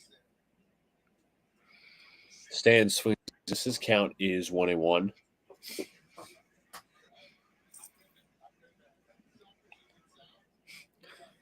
They showed Verdugo on the broadcast just now, his reaction to it being an error. He did not seem pretty pleased that it was an error. Stanton takes inside. Count is 2-1. Yankees starting to run up Castillo's pitch count. And they're taking good pitches too. Like, these are not bad pitches by Castillo at all. They're taking them though. These are good. These are very competitive at bats. Being pretty selective, which is very good to see. They're waiting for their pitch to hit instead of count is now 3-1. He is one pitch away from walking the bases loaded, or should I say, walking in a run. Count is 3-1 with one out. Castillo from the stretch. The pitch in there for strike two. Castillo is not going to let off Stanton easy. This is a big at bat right here. This at bat could define the game, really. Could blow it open. Yeah, this is a big at bat. Count is 3-2. The pitch. Stan chops it foul.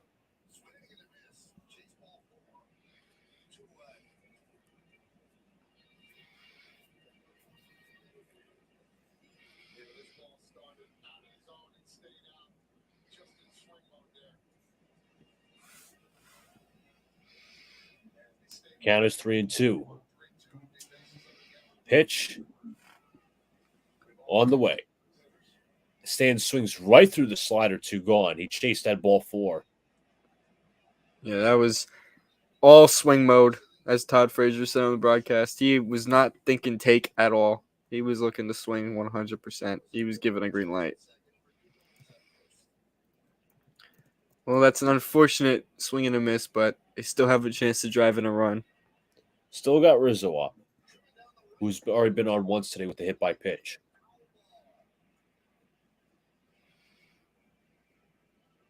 Pitch in there for a called strike.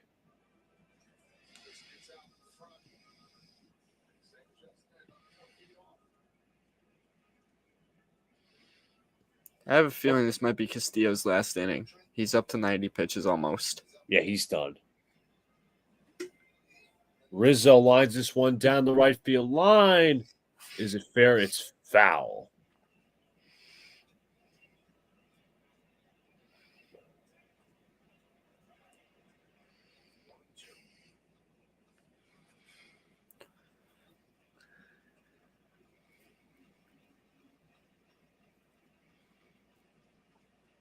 So Trent Thornton, the former Blue Jay, is up in the bullpen.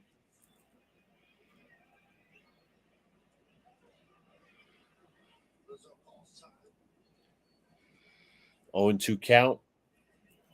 The pitch. Rizzo takes in the dirt.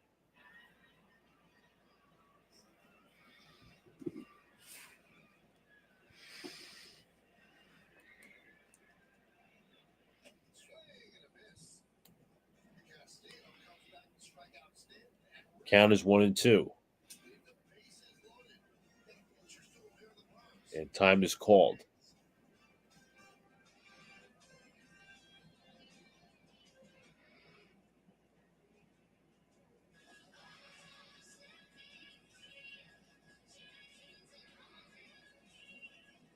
One and two.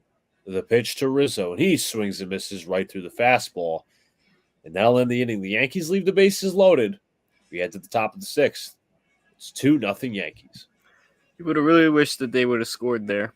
You had the bases loaded. You were in a 3-1 count too with one out, and you got nothing out of it. I just hope it doesn't come back to bite them. Yeah. That's the one thing I'm afraid of. But I know this is, should I say, not really seen much on Twitter anymore.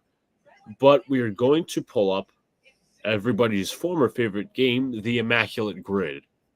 Here we go. So we have the Colorado Rockies, played second base for a minimum of one game, All-Star, the Red Sox, the Reds, and the Angels. So I think for the Red Sox and played second base, I'm going to start off with Nick Green. How in the world did you get that?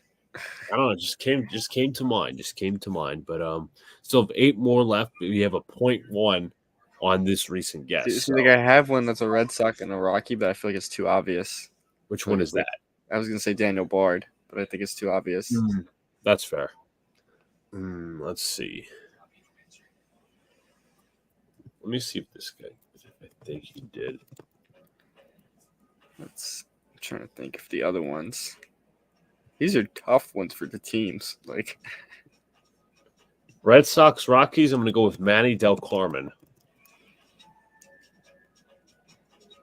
I don't know how you got. I don't know how you get these. 0.3%.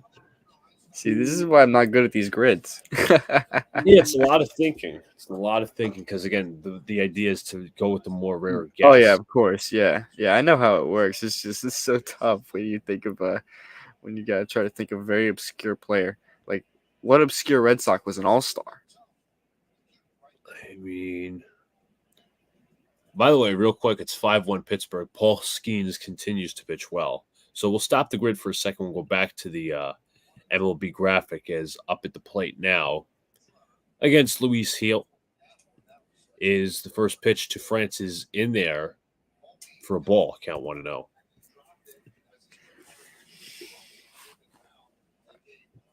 Count is 1-0. The pitch on the way to France. It's in there for a called strike. Count is 1-1. Ground out in the third for France. One hit. This just given up far, thus given up so far by Heel. Pitch is fouled off. Count is 1-2.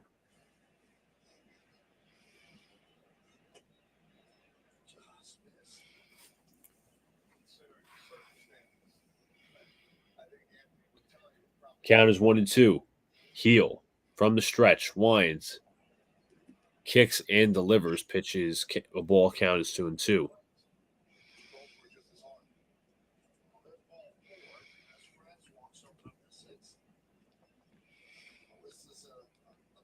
Two and two count. Heel kicks and delivers. Just missed outside. Count is full.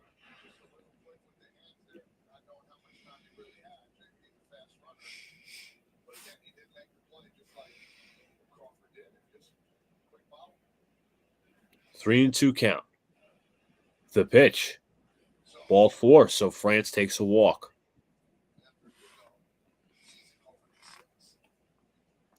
He had some good pitches at bat, just couldn't get that one call on that slider down low.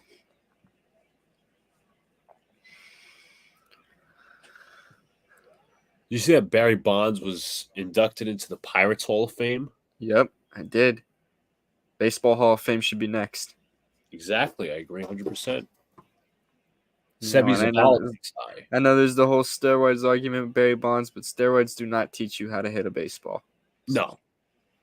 No whatsoever. That goes for many. And he still had a pretty close to a Hall of Fame career even before that. People forgot he won 2 MVPs in Pittsburgh. Went on to Zavala.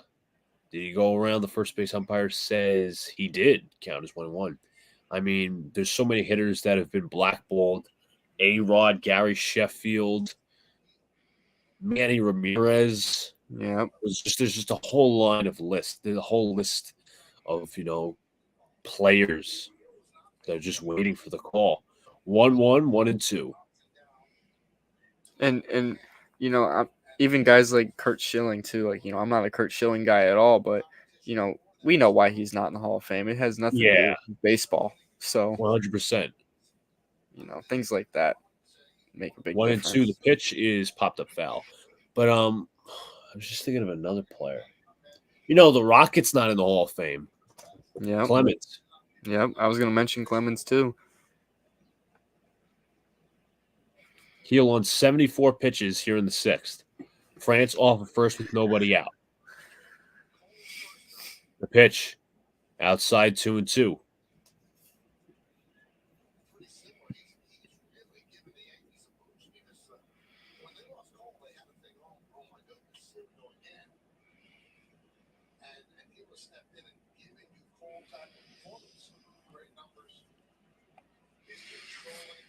Pitch. Zavala hits it foul.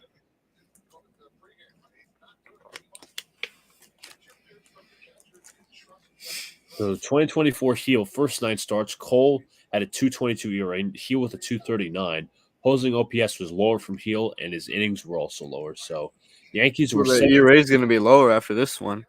So Oh yeah, provided that he doesn't give up runs this inning, but currently his ERA is sitting at 2.17 currently.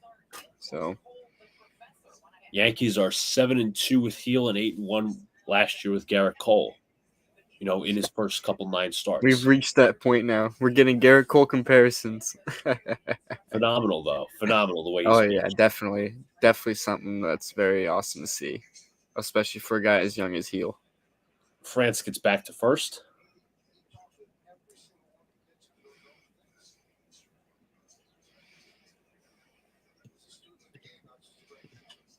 And they're talking about it right now on the broadcast, but Garrett Cole's leadership with the pitching staff is unlike anything I've seen in a while. He makes sure that those pitchers know what they're doing and stuff like that. He looks for what they should work on, and he tells them. And quite frankly, if Garrett Cole is telling you to do something, I think you should listen. So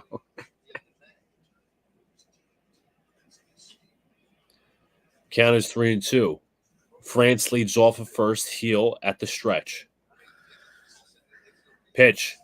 just This the one's fouled overall off. leadership group of the Yankees though this year with everybody like Verdugo with the offense, even Marcus Stroman too, the vibes he's provided and stuff like that. It's just like there's a better feeling in that clubhouse this year than there was last year. You have more excitement. Even Soto, I think, brings just a Yep. mountain of leadership. Soto brings that flair. He's that guy that, as an opposing pitcher, you're probably super annoyed to face.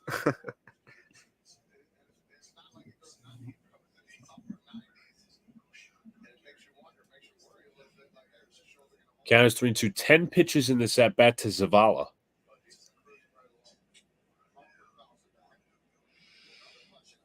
The pitch. Swung on and missed. Another strikeout. That strikeout being number 6 for Heel. Yep, 1 6 gone. strikeouts.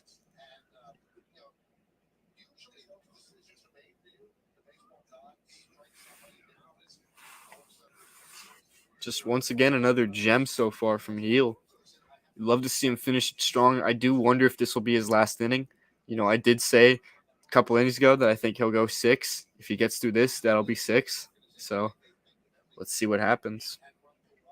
If he can get Crawford here quickly and maybe even get a double play, maybe he comes back out for the 7th. But if he doesn't, I envision this might be his last inning. I think with the way the inning started, I think this is going to be his last. The 0-1 pitch to Crawford is swung on a missed strike 2. High heater, climbing the ladder there.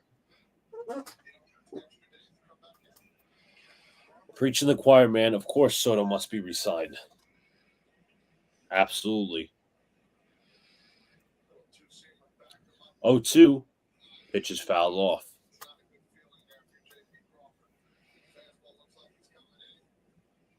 Heel in 84 pitches. Pretty healthy amount this far into the game. Heel from the stretch. Delivers. Call strike 3. Changeup right at the top of the strike zone. Strikeout number 7. They logged that as a 97 mile an hour changeup. That had some funky movement. Had a bit of two-seam action to it. I don't know what you could call that pitch. I don't even know if Heel knew what he was throwing. They classified that as a changeup, but as you said, 97 had the two-seam action, so that's strikeout number 7, as Dylan Moore will come up to play, who's 0 for 2 today. First pitch is inside. If Heel starts throwing a two-seamer or like a sinker or something like that pretty often, and he can actually, hit his spots with it, man, as if he wasn't untouchable already.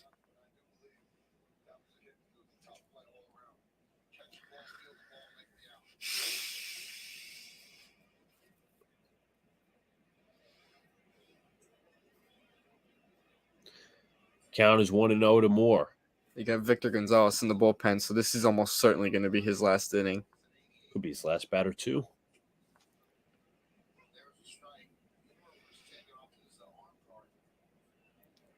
Let's see who's on deck. Rayleigh's on deck. Yeah, this will probably be his last batter. They'll probably want Gonzalez to face the lefty. Losing a little bit of control here. Now the count is 3-0. Just gotta settle down and get through this batter.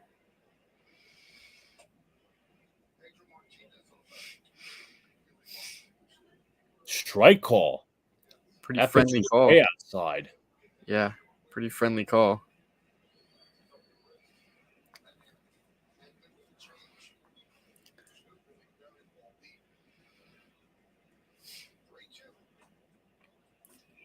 Count is 3-1. Pitch. Call. Strike 2.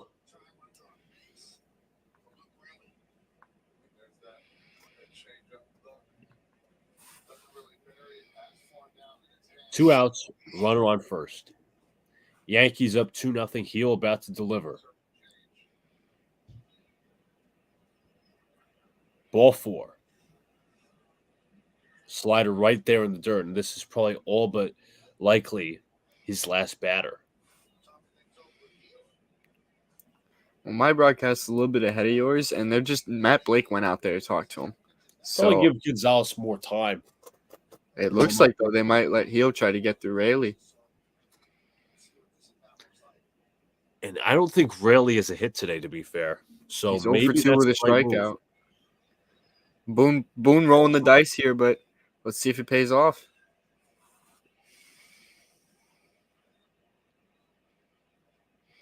Yeah, they're keeping him in. They are keeping him in there. That's also going to show you some confidence in the kid. Yeah. And some confidence in Boone on his pitcher, too. He trusts his pitcher to get him out of this. He got himself into this jam, so it's up to him to get out of it now.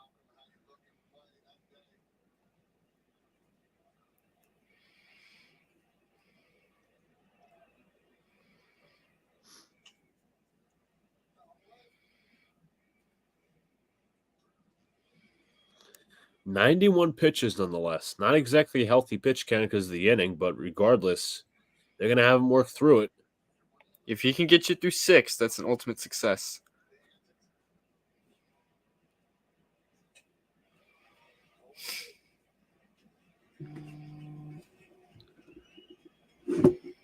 From the stretch is Heel, and he delivers to Rayleigh. This one's lined foul into left field, so count is 0-1.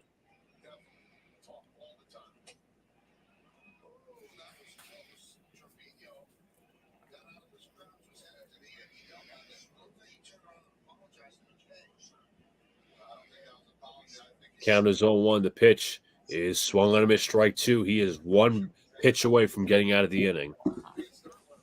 He looks pretty good out there after the talk.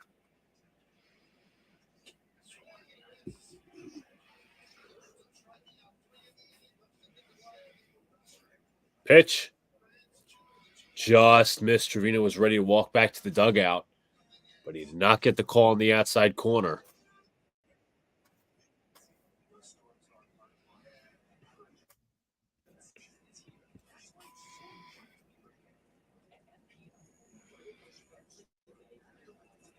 He was like just so close.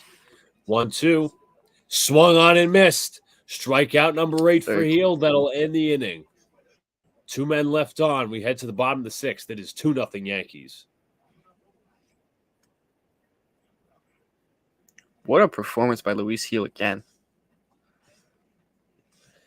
I always believed in the kid from 2021 on. And yes, I knew he had, control problems, but I'm like, this kid is something special.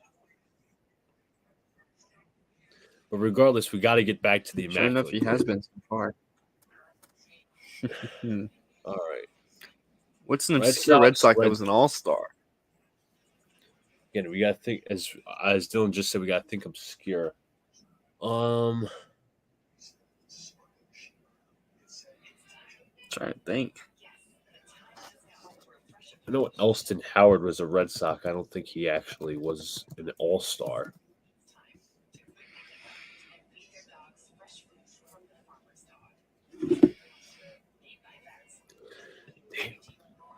I mean, to think of like the obvious, the recent memory guys like when I was growing up. It was Ortiz, it was Pedroia, it was Yeah, Ellsbury.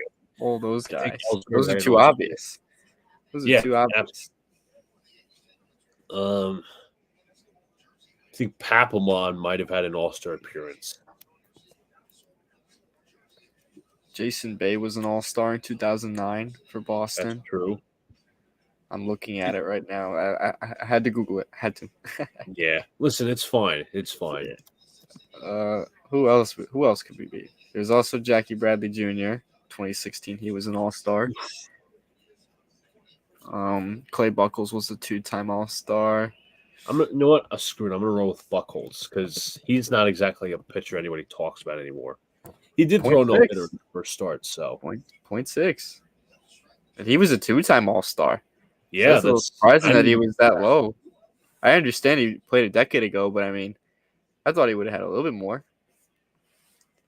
So we have a new pitcher for the Seattle Mariners. This is Trent Thornton. The baseball fans got to stop picking the Mookie Betts. Absolutely, that's part of the grid.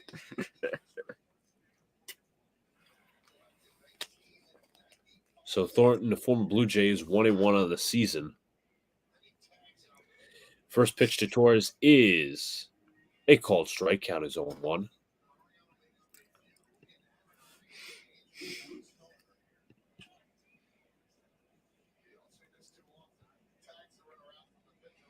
Nice that my screen decides to freeze up. This is amazing. Now it's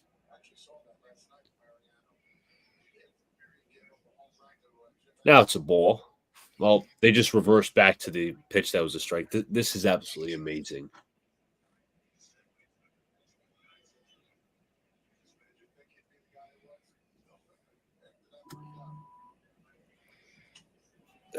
Count is 0-1. Pitch on the way. Outside 1-1.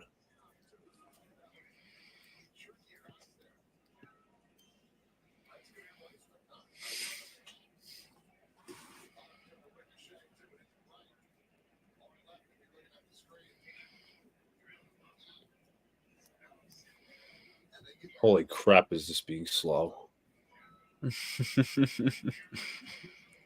Like, the thing is, I'll tell you the truth, I'm not streaming this on my cable. Mm-hmm. Yeah, I'm not either. I'm using the MLB.TV app. I'm using the Yes Network app on my TV because when I use it on cable, my Yes starts to either it doesn't show the game at all.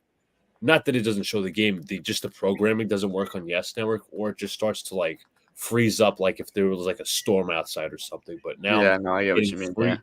Yeah, I've contacted Verizon about it. They said you have to do something with the cable or whatever. But now I have to completely reload into the Yes app and see what's going on. Fortunately, I think Heel is going to the bullpen. Nothing else makes any sense, but he could play like a role like Marion over there. I did in 1986's 2 innings as setup man for Clay Holmes. I don't know if they can take Heel the rotation right now. With the way I don't think pitching. He can either. He's been their best. You could argue he's been their best pitcher so far. I don't like in the rotation. I mean, I don't think you could take him out. I don't. I understand there's the whole innings limit. I get that, but how can you take him out right now when he's pitching the way he's pitching? If he cools off, then it'd be more of an understandable decision. But right now he's been dominant, especially over the last two or three starts. He's been lights out. I mean, you can't take him out right now. No way. I get what your point is because like it doesn't really make sense to put a different starter that's in the rotation right now to the bullpen. I get that, but like I don't think Heel should be the one that takes the back seat anymore. I don't think it should be him. If there is anybody that would take the back seat at all at this rate, it might end up being Nestor. But definitely not. I don't think it should be Luis Heel anymore. I think Luis Heel has kind of earned his spot in the rotation. Volpe takes a call, strike count is 1-1.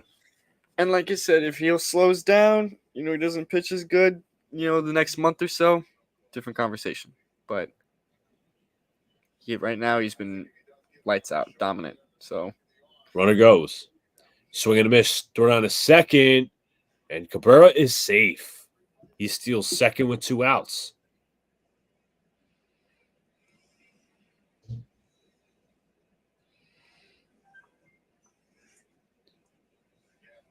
See the replay. Does he look safe? He is. He might be out. Might be. Just getting a closer look at the replay.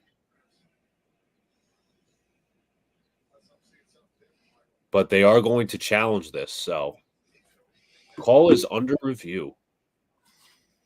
I missed the replay on it. How did it look safe? It's close. Well, the Mariners are off the field, so I think they think he's out. It's like, does the tag get there before that left thumb gets there? I'm trying to analyze that. Well, the Mariners walked off the field, and Cabrera has that look on his face that like he knows he's out. They probably are. In my opinion, they're probably going to overturn this. But the problem is, like, the dirt, when it comes up off the slide, it's like you can't tell if his left thumb is on the base or not. So maybe they do call him out. This Cabrera is still standing on second. By the way, in Luis Gil's last 5 outings, he has allowed 2 earned runs. Amazing. 2 earned runs. And they overturned the call, by the way. Cabrera's out. That's what I figured. Well, that kind of stings, but on to the 7th. Now the bullpen needs to lock it down. Yep. Gonzalez for the 7th, Holmes for the 9th. I just wonder who pitched the 8th. Maybe Canely comes out for the 8th. That's true, since he is back from injury, but would they throw him in a high leverage situation already? Well, they said they wanted to right away, so that makes sense then. They said they wanted to. So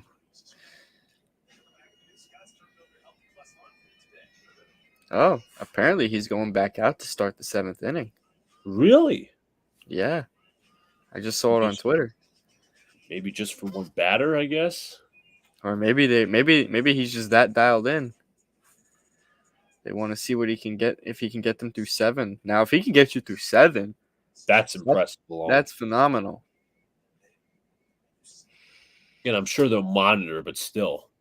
Oh yeah. And honestly, I think if he loses one batter, they'll take him out. Yeah. But I like the confidence, though. I like that.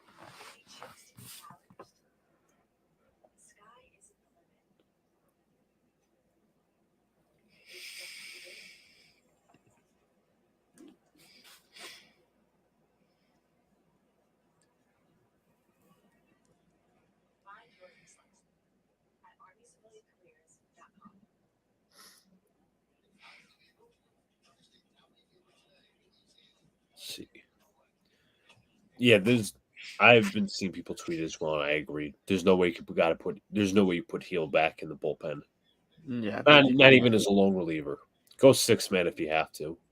That's what I'm saying. Like, I think that's the best route at this point. Obviously, like I said, things could change, but where it stands right now, and if this trend continues, you can't take him out. And he's able to get you through 100 pitches, too. The fastball changeup combo has been phenomenal. I mean, that one strikeout with Crawford with that 2-seam action, as you mentioned, just phenomenal. Right.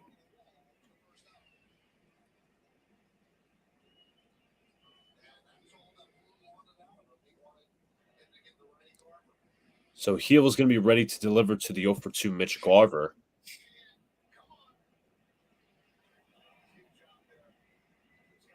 Heel winds, kicks, and delivers. First pitch is hit the end of center field, going back Judge. Judge towards the track at the wall. He will make the catch for the first out.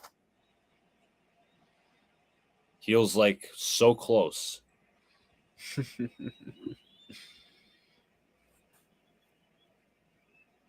I think that pitch, obviously, if it's a little more out of the plate, that's probably gone, but had a little inward action to it. So Heel's very pumped up that pitch did not get out of here. It looks like they're going to take him out. After just a phenomenal performance from Luis Gil. I'm sure he'll get a standing ovation as does a curtain call with the cap. But good for him, man. 6 1/3 innings, no earned runs, only 1 hit, and the 1 hit was barely even a hit. It could have been an error. And 8 strikeouts, 2 walks. and the 2 walks came in the 6th inning, I believe. Just phenomenal. Can't ask for more. Can't Nope. ask for more.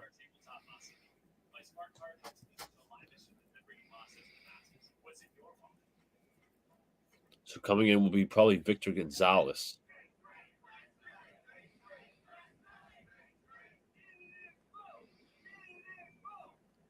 I mean, do you think they're worried about his workload anymore? I don't think so. They trust him to go out there at 95 pitches. And they let him reach that point, too. They let him reach 90 plus.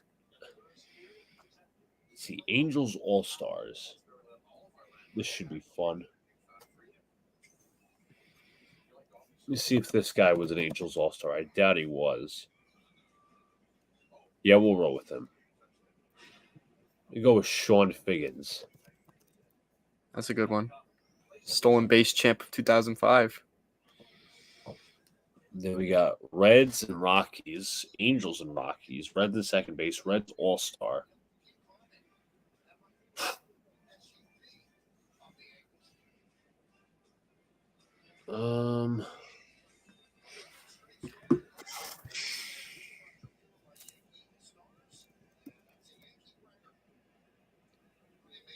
I'm actually going to go with Rob Dibble, Reds All-Star. It's a good one. MLB The Show legend. Rockies, Reds. You know what? We are actually getting back to action, so I have to put a pause on this. Let's see here.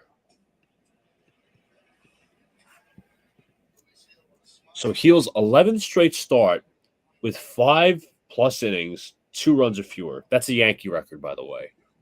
And his ERA is 2.11. So Victor Gonzalez comes on for the Yankees, 2-1 with a 2.45 ERA, 5 strikeouts on the season. Gonzalez, with a 140 opposing average pitch, is swung and a miss there by the pinch hitter Haniger. Count is 0-2 as they look at the replay of the curtain call by Lewis Heel.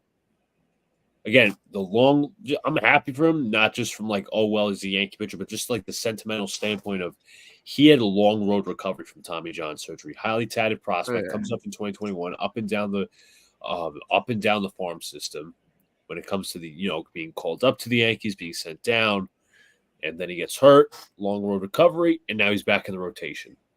Just a phenomenal story. Ryan Stanek is up in the bullpen for the Seattle Mariners. 1-2 the pitch. Inside, count is 2-2.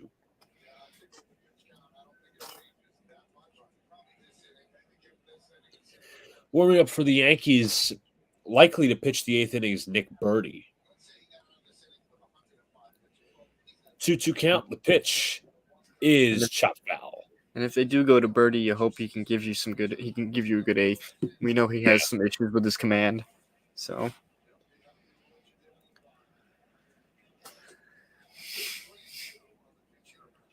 Two and 2 count to the righty Haniger, hitting .217. Pitch on the way. Haniger fouls this one off.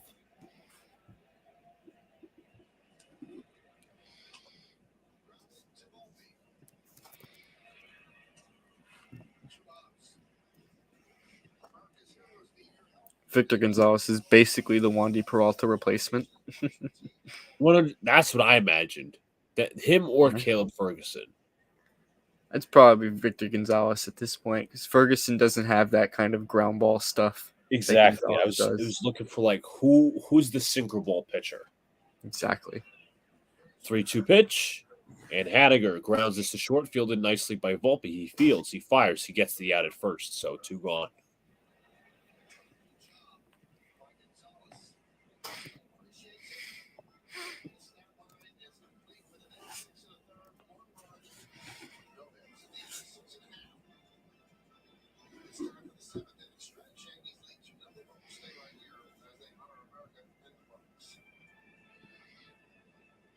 So coming up is Julio Rodriguez, and his first pitch on the way is chopped to third, played there by Cabrera. He fields, he fires, and then I'll get the out.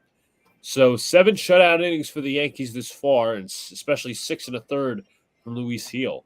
We head to the bottom of the seventh, and it's 2-0 Yankees. Yes, congrats to Luis Heel on that record.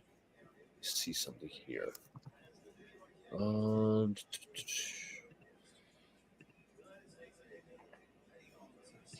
Just had it from my email. Here we go. All right. So, real quick. Now, let me ask you this. Who could be a Yankee, could not be a Yankee? I forgot to ask you this during the half inning. Who is your favorite player from the Seattle Mariners? My favorite player from the Seattle Mariners, like currently on the Seattle Mariners or all time? Could be currently, could be all time. Because all time, my favorite's Ken Griffey Jr. That's what I figured. But if you want me to go current, I like Julio Rodriguez a lot. And I was a big Mitch Haniger guy in 2021, 2022 as well. So. When he started hitting and all that. Yeah. Obviously, he's not the same right now, but a couple years ago, he was that guy. So I always admired King Felix. I like Felix Hernandez a lot, too. That is another guy that I really liked. Really enjoyed watching that man pitch. It sucks that his career was wasted in Seattle. No playoff appearances whatsoever, but yep. When he faced the Yankees when I was young, I was like, you know what, this guy's gonna I know we're just gonna lose because he's just gonna dominate us. He was insane. He was really good during his time, and like you said, it sucks that he didn't really get to really showcase any of that in the postseason because he never got the opportunity to do so. Jets mess says Jay Buhner. Jay Buhner's a good one. Yes. Edgar Martinez is also another good one. Li concurs with you with J. Rod current, Griffey all time. Let me see. I guess A Rod, but you adored him more as the Yankee than the Mariner. Notable Mariners players. I mean, another former Yankee, Ichiro. Yeah, Ichiro was awesome too. He was awesome. That was a guy that was a Mariner and a Yankee, like you just said. Nestor Cortez was a Mariner too. That's right. When he was a Mariner too. It was early in his career. It was the Yankees. He pitched with the Orioles. He pitched with the Mariners. And then went back to the Yankees. And he came back here. Yep. People forgot about that because I believe he was a Mariner during the COVID season. But that makes sense. Yeah. He was a Mariner. Feels like he's been a Yankee his whole career. Because every other stop he's had, he was respectfully, he was pretty bad as an Oriole and pretty bad as a Mariner. So it's glad to see that he was able to come back to where he got drafted by the Yankees a long time ago. It's glad to see he was able to come back to where he got drafted from and figure it out and become a very reliable arm in the rotation. Yeah. I'm trying to think of any other, again, I always thought that Ichiro was like a pro's pro. Like he was like a player that everybody loved. You cannot possibly hate Ichiro. Oh, yeah. Just a pure hitter. I mean, how many times in a row? I think there's like a record or something. How many years in a row he had 200 plus hits? I mean, that dude was like, and he's got, I'm pretty sure, like if you combine his Japanese play and the MLB play, the all-time hit record, I believe he's got like 4,000 hits. That makes sense. Because you combine, in that case, you'll combine his Japanese play because he played in Japan for quite a while. So yeah. Li says, am I the only one that extended Aaron Boone? I'm waiting till the playoffs to determine that fate. I'm not going crazy over the regular season. Wait, what was it that he had said? I didn't hear what you said. Am I the only one that would extend Aaron Boone? I'm waiting till the playoffs. We can wait till the playoffs, but I do think, I want to touch on it. I do think Boone gets a lot of criticism that isn't exactly warranted. Do I think he's like a perfect manager? No, I don't think he's perfect, but I think some fans make him seem like a much worse manager than he actually is. I think that he quite frankly he has had winning seasons every year as the manager, and I know that's for Yankee fans that's nothing, but if you look at from like 2020 up until last year, he had some pretty bad rosters to deal with. I think in that case, Cashman was the bigger problem. That's what I think. I think Cashman was a bigger problem. We've seen that Boone can. I'll put it this way: managers don't hold as much, to the success as like compared to like a head coach in the NBA or something like that. But we've seen that like a Boone-led team can still be successful. Obviously last year was different, but last year was just they had a really bad roster, dude. A really bad roster. They had games with Willie Calhoun, Jake Bowers, and Billy McKinney in the outfield. I don't know what you expect Boone to do with that. I really don't. You know what I mean? Yeah, yeah. Calhoun. I mean, all of these. That was just bad watching. Yeah. But we had no true outfielder. That's why I had to go out and get not only Soto but Verdugo. Exactly, which is back to my point of why I think Cashman was the bigger problem. And You know, Volpe gets his second hit of the day. He goes into second with a double. nice hit by Volpe there, and that's good for the Yankees right there to get some insurance runs, tackle on the lead they have. Now you got the big boppers coming up: Soto, Judge, Verdugo. Let him cook with runners in scoring position.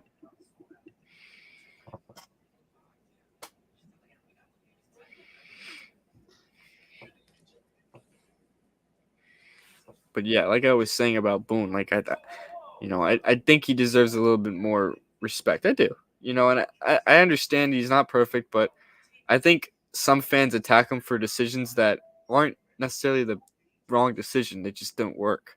Right. They're sometimes he might leave in a pitcher too long. Sometimes he might do, he might not send up the right pinch hitter. Every manager has done that though. Every single one That's of them. true. Best manager in baseball has done that before. Whoever you want to consider the best manager in baseball is, they've done it before. It happens. They're not going to be 100% of the time perfect. It's a long season. So, you know, that's at least the way I see it. At least maybe I'm like too lenient, but I think Right. some fans are a little harsh on it too, though, and I think that after one mistake, it's time to fire him. It's like, look at the teams he's had to work with. 2018, he had a good team, but they lost to a historically good Red Sox team. 2019, you lost to a cheating Astros, and then 2020 to 2023, they just had bad teams. Yeah. So at that point, I think you need to blame Cashman as Yeah, of opposed to Boone. course. The fact that they were on that historic pace in 2022, despite starting guys like Aaron Hicks, Josh Donaldson, and Joey Gallo every single night, I think that's impressive in itself. Obviously, Aaron Judge was on, obviously he had that historic season, so that was a big reason why. But still, the point stands a little bit, I think. DJ cannot bump Volpe from leadoff. No, Volpe's got to stay in leadoff. He's I cooked agree. enough there. He's cooked enough. LeMahieu's just gonna have to hit wherever third base is hitting right now, which is bottom of the order. You can't mess with the construction of this lineup the way it's been producing. You can't. Jets mess says the most hated Mariner was Joey Cora. Back from the 95 team. The Mariners made it all the way to the ALCS. So Gabe Spire will come on 0-1 with a 4.50 ERA, 18 games and a 188 opposing average with 20 strikeouts.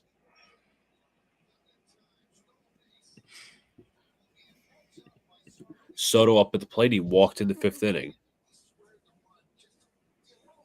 Pitch in there. Oh, I guess they called it a ball. Count as 1-0.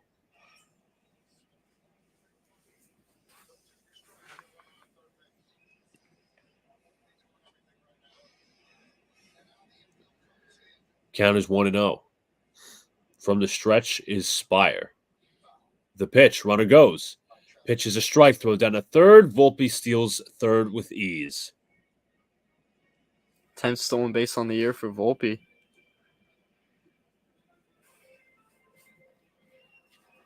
I mean, he had a running start. Not much attention paid to him. Now he's at third, 90 feet away from scoring the Yankees' third run. Which would be massive. Count is 1-1 the pitch on the way to Soto. He grounds this foul down the right side.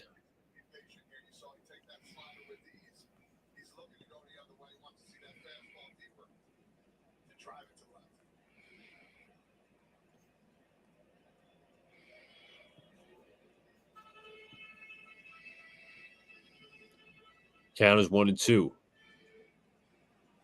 Pitch. Outside 2-2.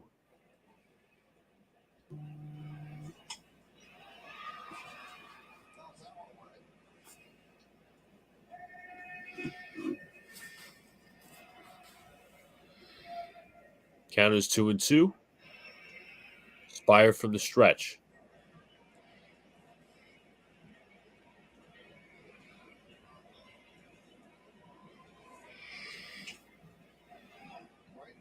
Soto bring up a good at bat here.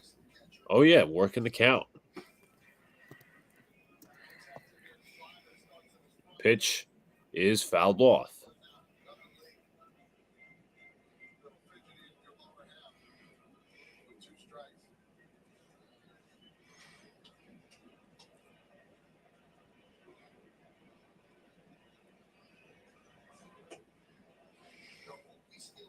Count remains at 2-2.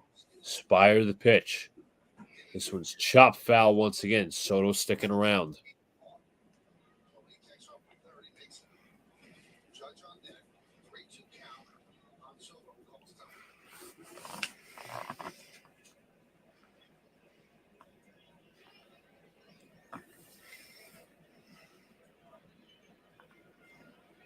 Two and two count. Count is full. Remember, the infield shifted in. Yep. Pressure's on Spire to get Soto out.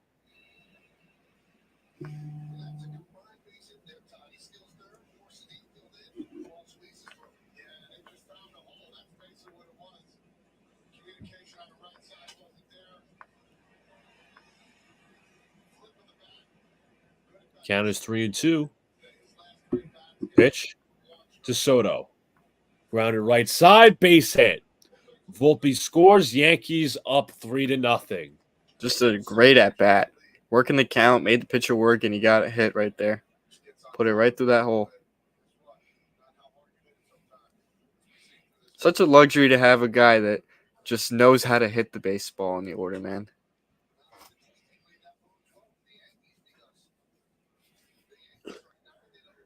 Now I'll bring up Aaron Judge. And you know what? All 3 runs today.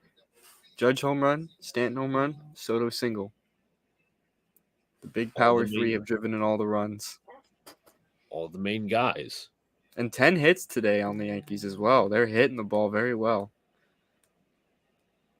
Only struck out 4 times as well. Pitch. Judge hits a high fly ball foul.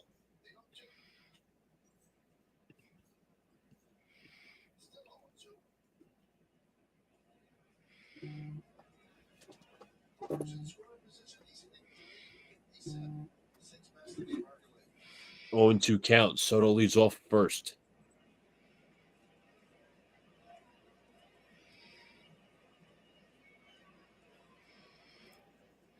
Spire from the stretch. The southpaw. Kicks and delivers. And Judge chops this one foul.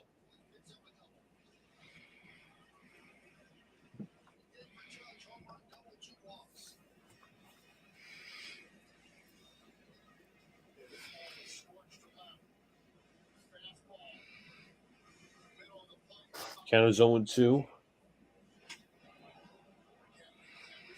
Pitch on the way. Judge hits this one into left field, going back at the track of the wall. It's over the head of the left fielder. Soto rounds third. Here's the throw to the cutoff man. Here's the throw, and Soto will stay at third. So it's a no-out double for Judge with 2 runners in scoring position. Big day for Judge. 2 walks, a home run, and a double.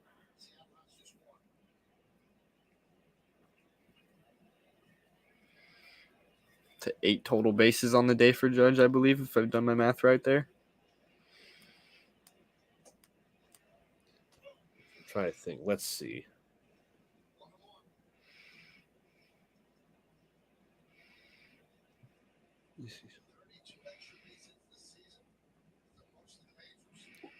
Pitches downstairs of Verdugo. Was it a home run? The double, so that's 2. And then you said what else? Yeah, Judge has 2 walks, a double, and a homer. So the 2 walks, that's 2 bases, and then the double is an extra 2, so that's 4, and then a home run's 4, so that should be 8, if I did my math right. Absolutely. Judge now has the most extra base hits in baseball this season with 32.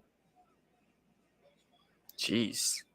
And to think that he was pretty bad in April. Obviously, like he's had worse months. I do want to point that out because some Yes, fans acted like this was the worst month of his career. August of 2017, he was a lot worse. Okay, I will point that out right now. He was a lot worse in that month than he was in April 2024. But he's completely erased that now with what he's done in May. I mean, there's still another, 8 days left in May, I believe, and he's been like untouchable this entire month. I mean, you can't get the guy out right now. You really can't. He's like catapulted himself back into that, obviously early, but MVP conversation, and he's already like cemented himself as an all-star again, probably at this rate. So absolutely, absolutely. we're finally seeing what the Judge and Soto duo looks like when they're at full strength, and man, is it fun. Absolutely. It is fun. It is very fun and refreshing after the nonsense we dealt with last year. Such a breath of fresh air. Such a breath of fresh air. Right. Mike Baumann will now replace Gabe Spire after the sacrifice fly from Alex Verdugo, making it 4-0 Yankees. This will actually be Bauman's Mariners debut. They Really? acquired him last night. Mm. He was formerly with the Orioles.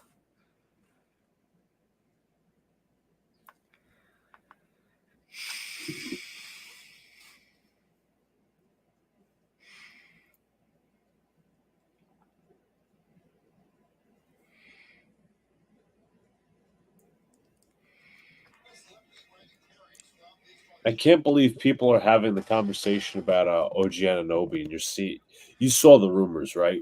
Yeah, I actually wrote about it too. And it will come out at some point today if it didn't already. So yeah, I did see that. And is anyone surprised? I mean, I fully expected OG Ananobi to be testing free agency. Why wouldn't he? You I know, think he's gonna. I think he's gonna come back though, I regardless. expect him to come back, but I do expect him to be getting some offers from a lot of teams, and the team to really watch for is the Philadelphia 76ers. They're the team that could go after him if they don't get Paul George in the summer, you know. So definitely stuff to monitor in the NBA right now.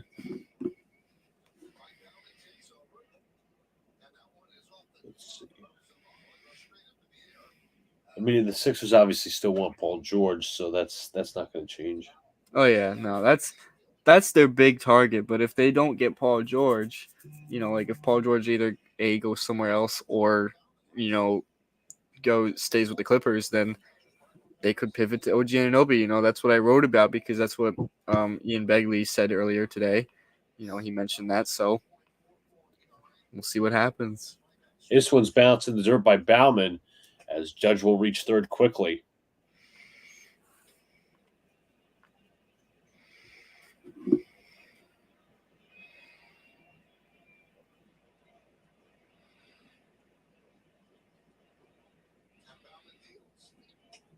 One and 0 with a 3.44 ERA this season, with 17 games under his belt. Count is 1 and 0. Stanton at the plate. The pitch high 2 and 0.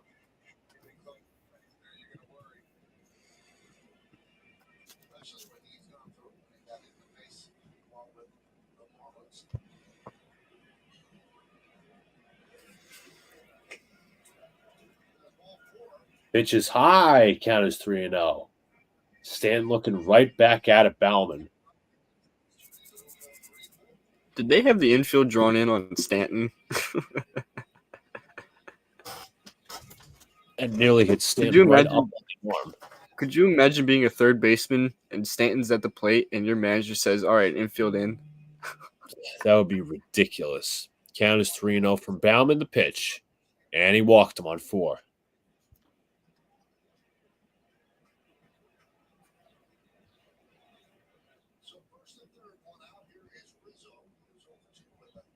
Anthony Rizzo will come up to the plate. He's 0 for 2 today, but he got on base with a hit by pitch.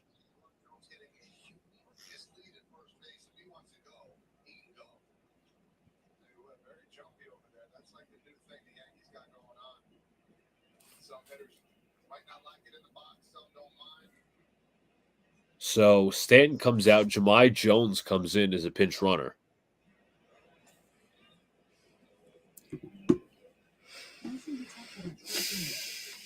Pitch on the way to Rizzo, and he swings right. Big opportunity right now for the Yankees to blow this game open. Swung right to the knuckle curve. Count is 0-1. Yeah, I mean they had the chance in the fifth inning.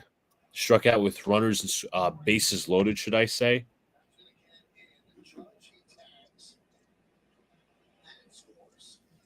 And Jahmai Jones gets back to first.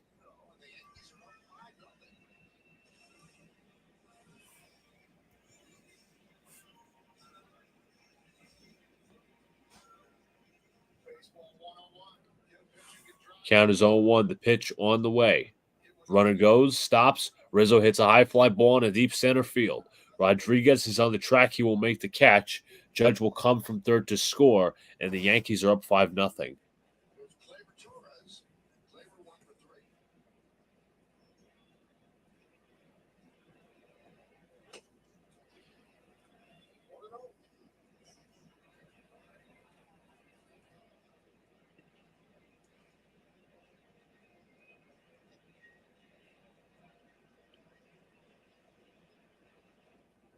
Coming up is Gleyber Torres, 1 for 3 today.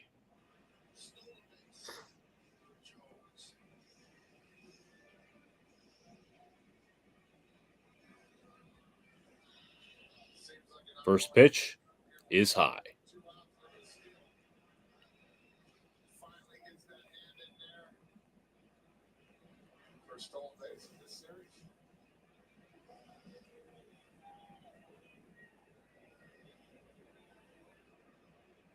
Runner goes, throw to second. Jones is safe. Now it's a count of 2-0 with runner on second. The Yankees could again score another run.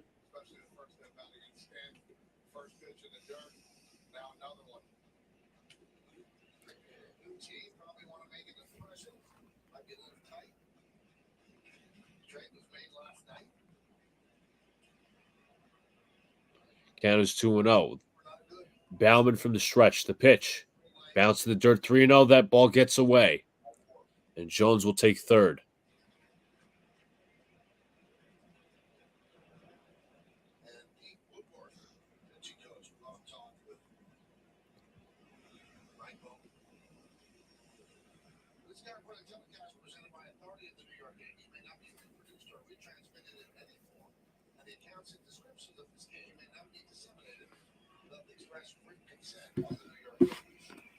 Three 3-0 pitch, and Torres takes a walk. Bauman's not had his control. He is not at all. And right now, they can really continue to capitalize. They've already put up a 3-spot this inning. Can push it even further.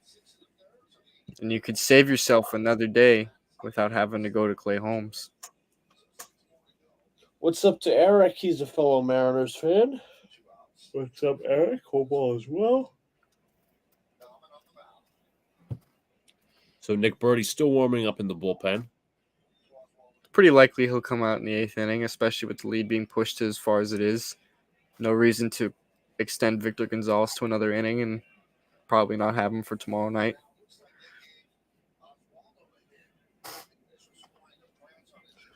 One day to fly over to San Diego.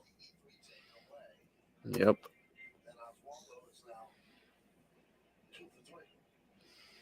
Here is Cabrera. The pitch is high. Count is 1-0.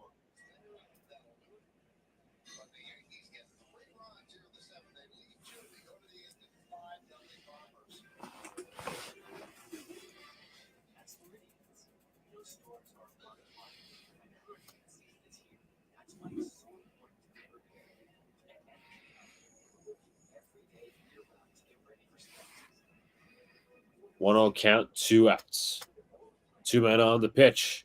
Cabrera chops this right side, fielded nicely by Moore. He fires to first. That'll be the end of the inning. The Yankees score 2. We head to the top of the 8th. It is 5-0 Yanks. Let's see what we got in store for the 8th inning. So for the 8th inning, We're going to play a game called Sporkle. Well, we're going to go to Sporkle to play a Yankees game or two. So let me see if I can find it. All right, window. Give me 1 second here. I'm going to get it open. All righty. So we'll start off with this. Yankees starting pitching from 95 to 2009. So can you name the 5 main starting pitchers for each Yankee team from 95 to 2009 based on most games started? Wow. Oh We got my. 75. So Well, I'll just tell you right now that it'll be tough for me to get at least like the 90s because I was not around for those. But we'll start off with Jimmy Key, David Cohn. Again, multiple we can players can put be answered CC multiple times. Sabathia in there because CC, 09. David AJ Burnett Wells, too. Burnett, Pettit. Would Phil Hughes be on there?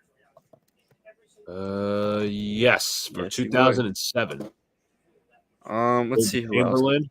Chin Ming Wong. Him too. I don't know how to spell his name, but Yep, it's in there. Ching-Ming Wong. okay, it's in there. All right, cool. And you put Jabba Chamberlain. El Duque, Roger Clemens. Yep. Let's see. 2004, John Lieber. I don't know Javier how many starts Mariano Rivera had in 95 and 96. I don't know if he would be there, but Let's see. Nope, he's not. yeah, didn't think so.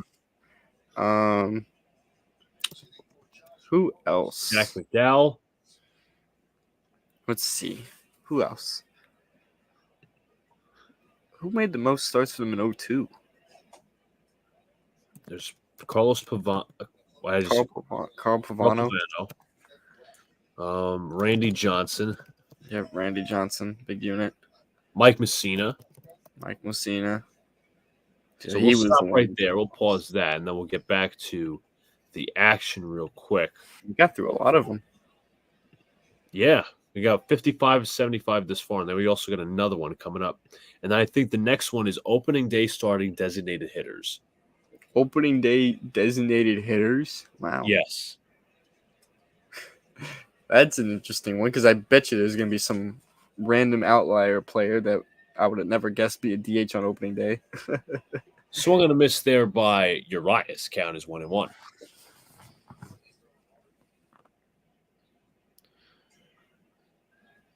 Gonzalez at 11 pitches is his third batter of work. They kept Gonzalez out there. Yeah, I'm surprised. Maybe they envision giving Birdie like the last 4 outs. That's possible.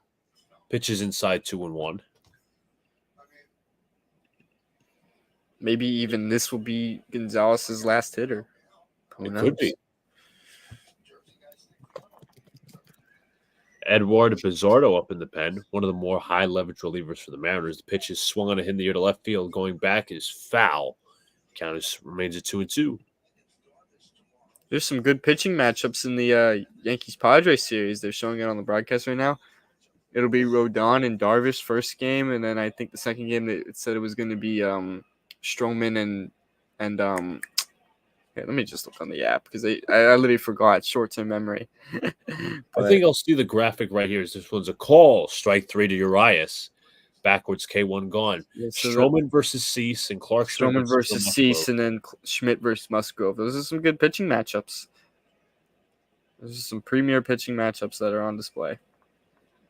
I am not a fan of the 9:40 p.m. start times though. Yeah, of course. I mean, you obviously got to cater to the West Coast, but I do agree with you. Pitch is fouled off, especially for somebody who's got to get up for work the next day. Obviously, yeah, the West Coast fans that's for them. It's 3 hours behind that, but obviously, we're some East Coast folks, so we do not like that. Count is 0-1. Pitch from Gonzalez. Pitch to France, and this one is down in the dirt. Count is 1-1.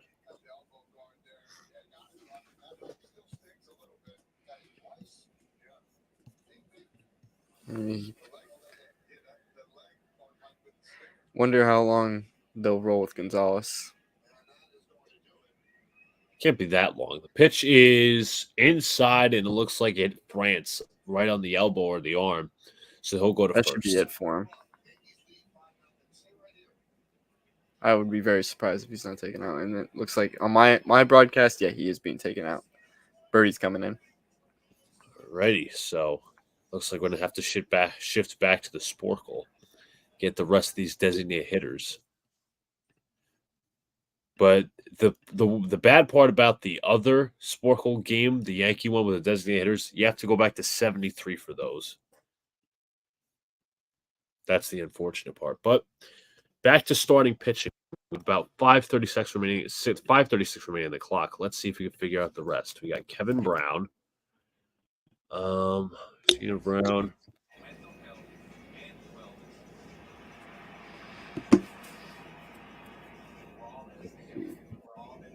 Dal Cone Key. Kenny Rogers is there. Rogers. Denny Nagel. Jeez. I don't know how you're getting some of these. Listen, man, I'm a big Yankees fan, but some of these guys I definitely would not have thought of off the top of my head. Let's see, 2001. Messina, Clemens, Pettit, and El Duque. Who could have started 21 games that I'm not knowing? That's what I'm trying to think. I don't think it was Mendoza. No Jason Grimsley either. I don't think Ted Lilly. Oh, yeah, Ted Lilly. Yeah, I was going to say that'd be a good one, yeah. 03, Clemens, Pettit, Messina, and Wells. Also, you have Jose Contreras, maybe. Yep, that was for 04. That 03 is a hell of a rotation.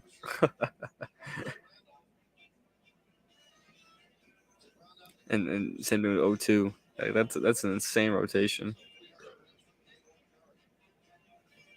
Who had 9 starts in 2009, the year they won the chip?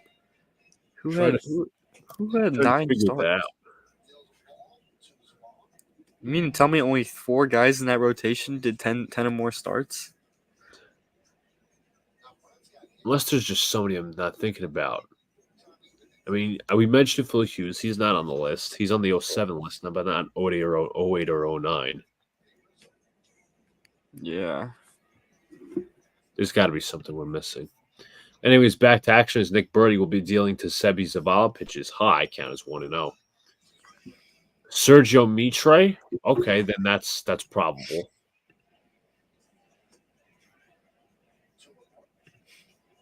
Count is 1-0 to Sebi Zavala. Pitch is in there for a called strike.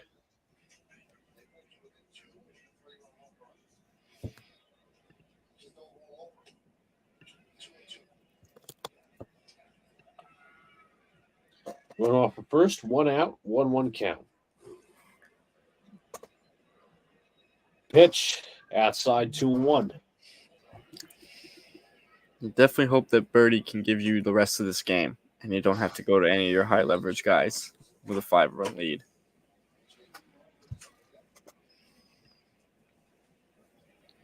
Two-one pitch. Count is swung on a miss there. 2-2.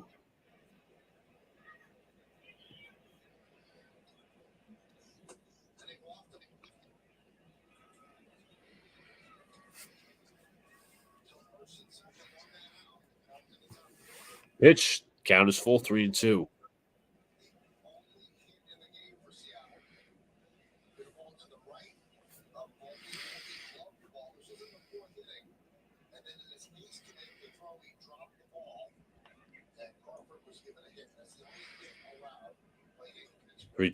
And that's a walk for Zavala. Definitely was a little surprised not to see Cal Raleigh come in. That's true. For Zavala, but I guess they wanted to roll with Zavala and give Raleigh the full day off.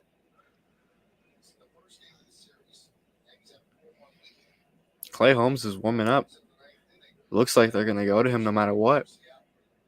Get him some burn. Because he hasn't pitched since Monday. Birdie from the stretch. Delivers to Crawford. Pitches in there for a called strike.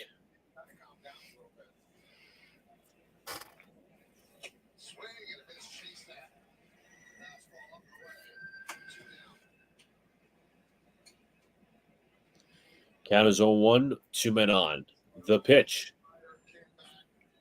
Strike 2.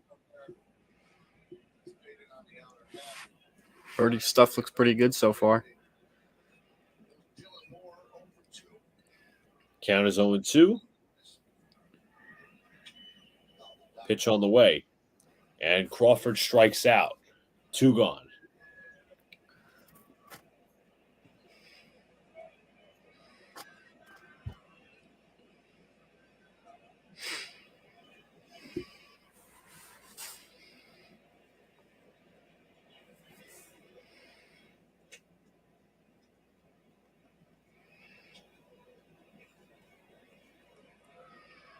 Pitch fouled off there by Dylan Moore.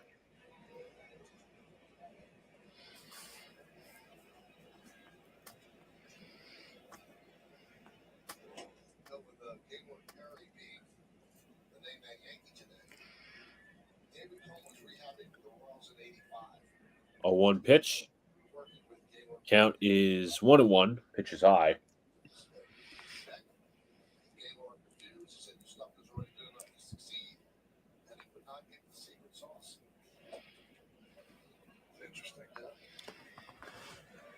Count is 1-1. Pitch on the way. 2-1.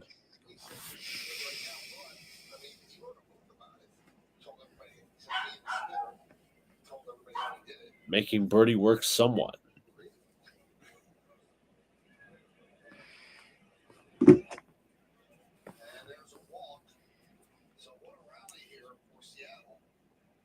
Make that 3-1.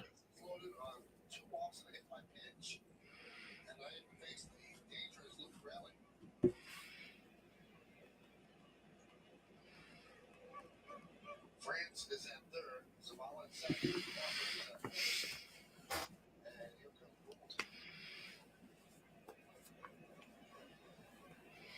3-1 pitch from 2 more.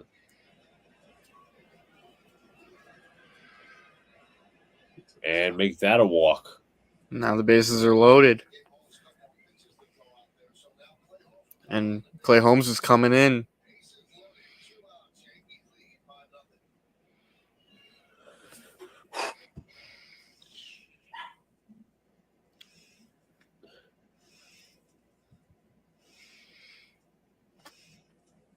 Looks like we'll be running back to figure out the remaining starting pitchers. Brad did get one of them. That was Sergio Mitre.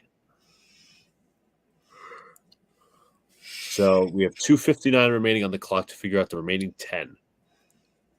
Got 08, 06, 95, 97, and 03. Hmm.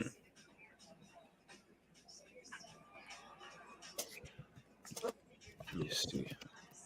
Sterling Hitchcock. Okay, got 95.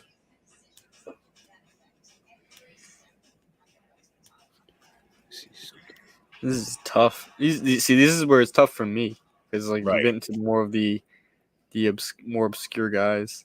Who made the most starts for them in 2004? Who made the most starts for them? Who pitched the entire year with them through the rotation? Let me see something.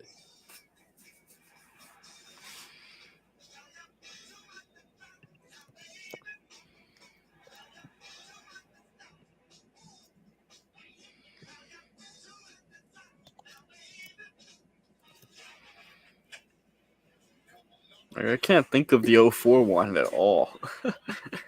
It's not coming to my mind at all. Let's see if there's any suggestions from the chat. The only one I saw was Mitre.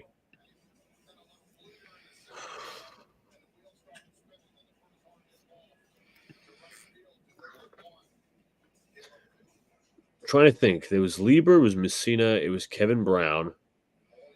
Javier Vasquez was also a starter, but they haven't listed him. Unless We got a minute left.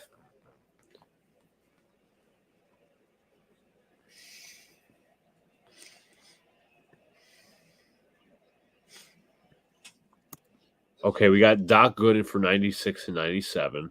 How did I not think of that? I should have known that one. All right, so coming up to play against Holmes is Luke Raley pitches downstairs. Looks like they're just gonna go 4 outs with Holmes. You might have a point, Brad. Sidney Ponson or Aaron Small. See, I'm not old Pitch. school enough to know some of those guys. Grounded, nice play by Torres. Fields fires and 2 quick pitches. That'll be the end of the inning. We head to the bottom of the 8th. It is 5-0 Yankees.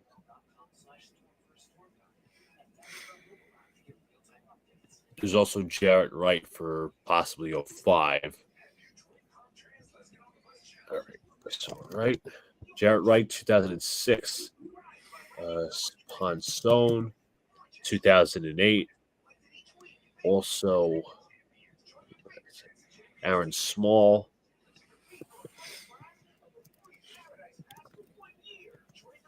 Small did not fit the profile, so let's just see who we missed.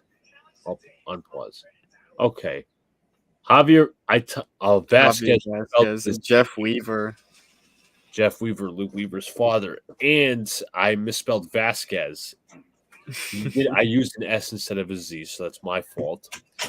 Darryl Rasner in 2008 and Sean Chacon in 2006. Dang.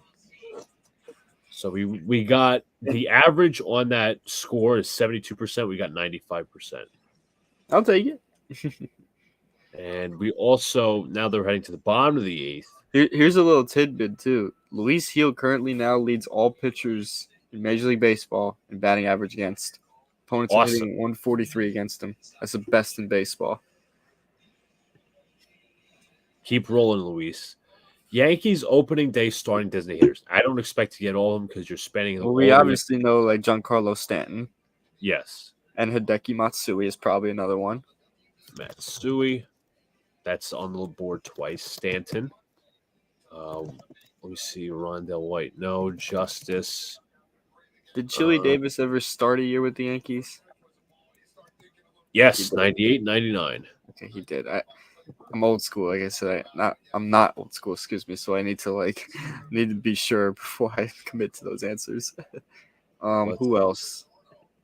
Let's go with recent. So we got Stanton. Who was the designated hitter last year? Was Jason Giambi a DH on opening day? 2007. He was. What about Bobby Abreu? I could be wrong because he might have been in the outfield, but no Abreu. No. Okay. So we'll pause that for now. We'll stop sharing as the Yankees are up at the bottom of the 8th. Austin Wells coming into pinch hit for Jose Trevino.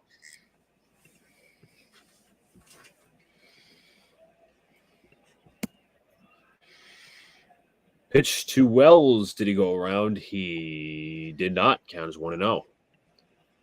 What's up, Jocelyn says good defensively and offensively. Also is us right now, and I love it. Absolutely. 100%. Getting all done. Yep. Very good performance all around. Count is 2-0. Yankees all clicking on all cylinders. My mistake. He might have been pinch hitting for Verdugo, actually. No, it was Trevino. My mistake. No, it was Trevino, yeah. 2-0 count. A pitch on the way. And Wells takes down to his count is 3-0.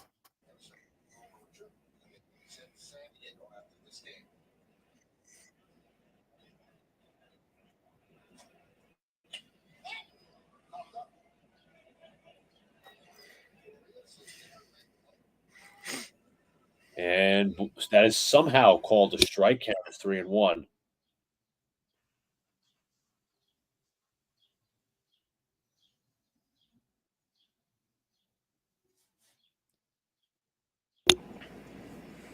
One pitch is popped up. Third base and making the catch for the first out is Urias.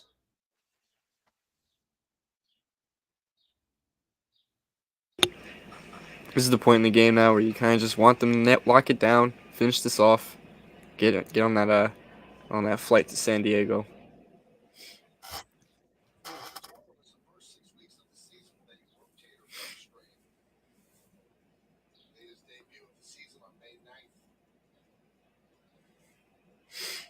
Volpe takes downstairs, count as 1-0. 2-1. You think about all the home runs Yankees hit and extra base hits. This is the guy that gets a kickstart. 1-0 pitch to Volpe.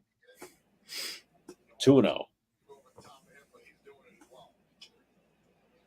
I mentioned that he has 15 multi-hit games.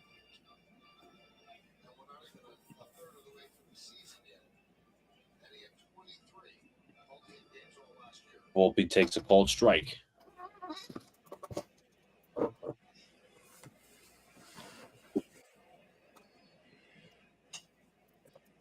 Grounded to short. 2-1. Pop foul towards the right side.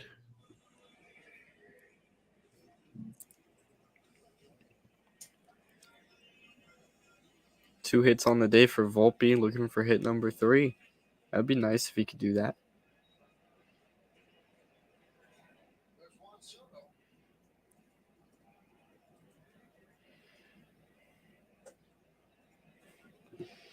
Nice to see that my app completely restarted. Well, So right now, Soto's up on a 1-0 count on my end. yeah. Volpe grounds out. Soto up the plate, 1-0 count.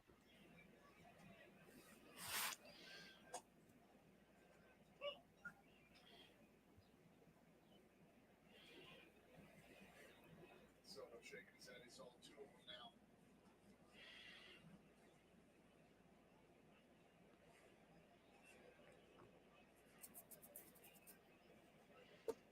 And it restarted again for whatever reason. The Yes app giving you problems. Yeah. I was just watching. I didn't press any buttons and it just logged me right out. That's unfortunate. The sequel to that. Ground ball second. And that'll do it. He was on road returns the Yankees in order. We go to the 9th. Maybe shy of the 5th. Other than that, we're heading to the top of the 9th. Yep. It Soto is grounded out to second. Time to 5 just nothing. nail this down, finish this game off. Let's go to the opening day starting designated hitters. 7:13 remaining on the clock. So let's see. Nick Johnson for 3 of them. Raul Banez. Jorge Posada.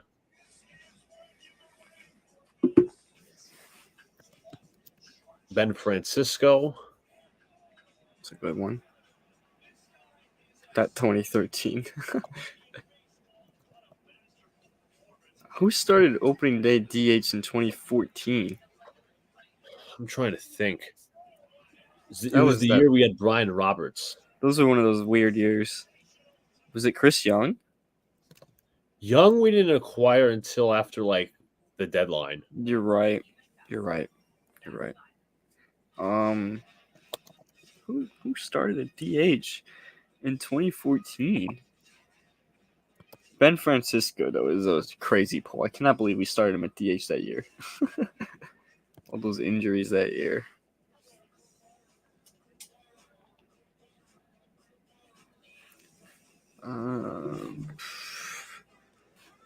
You're gonna make me have to look.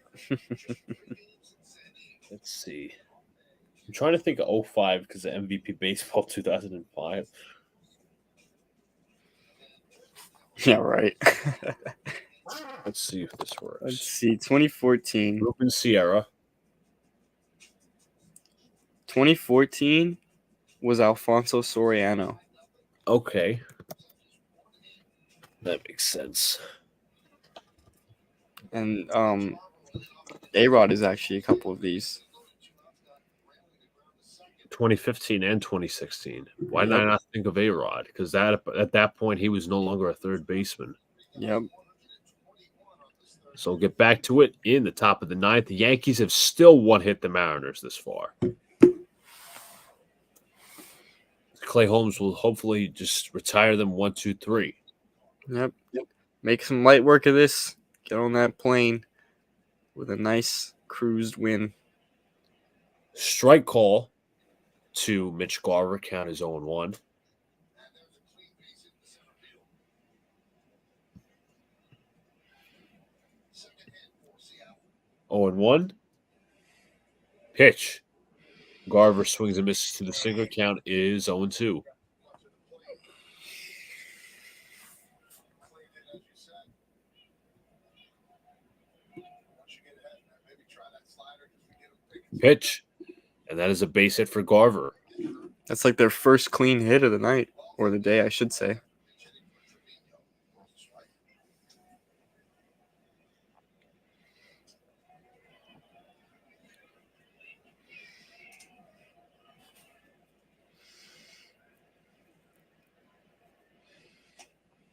Holmes' stuff looks good, though. No, it does. It does. Stuff looks good. You know, you want them to hit ground balls. Pitch to Haniger is in there for a called strike. Great spot. Throw it out, changes everything. Strike three. Haniger down looking.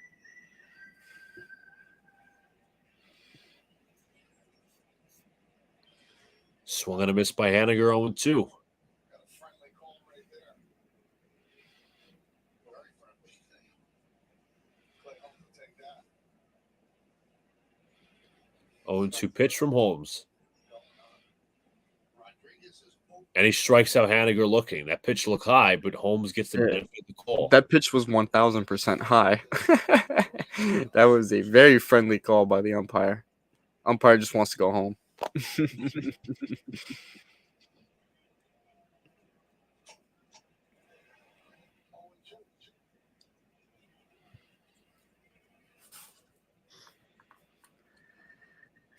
Pitch to Rodriguez is in there for a called strike.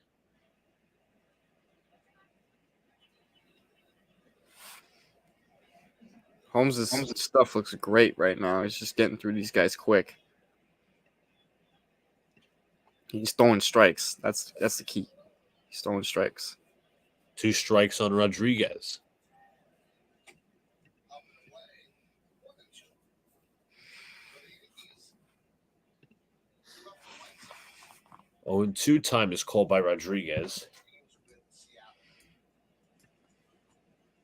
That would give them a 5-2 homestand. Well, that one just missed. 0-2 count. And pitches outside 1-2. Looked outside. Yes.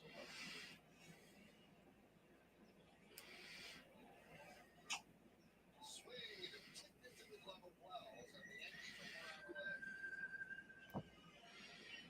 their way. 1-2. Just missed outside 2-2. That was a very close one.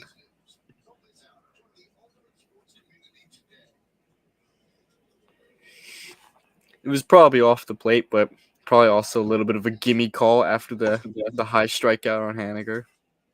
And Rodriguez swings right through a sinker for the second out. Yankees 1 win away from splitting this series up. And you know what? You take a split at the end of the day. Mariners are a Yeah. good team, and after the way they lost on Monday, you wanted to make sure this team would respond. And you know what? 2 wins out of the next 3 after that, likely. As long as they can hold this one down, then you'll gladly take that. Julio Rodriguez, by the way, is 1 for 16 in this series.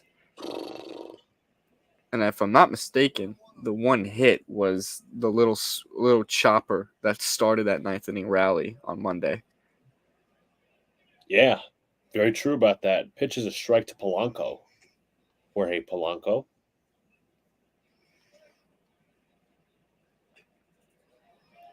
Oh, 1 count the pitch.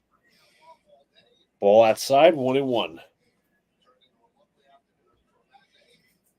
Yankees leading 5-0 here, 2 outs in the ninth, runner on first. Now 1 strike away. 1-1 pitch. Outside 2-1.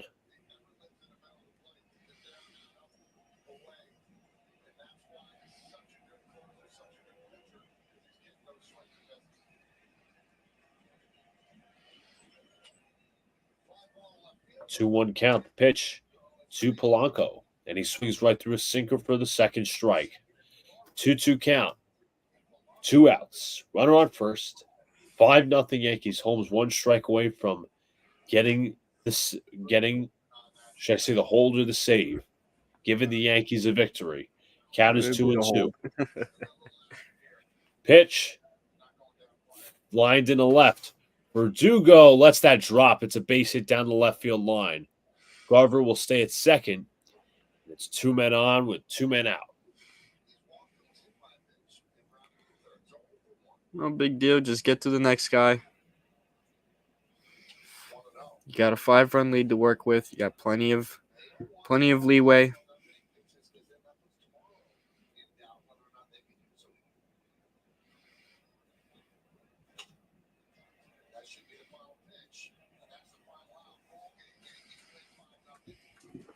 Here is Ty France. The pitch on the way is high. Count is 1-0.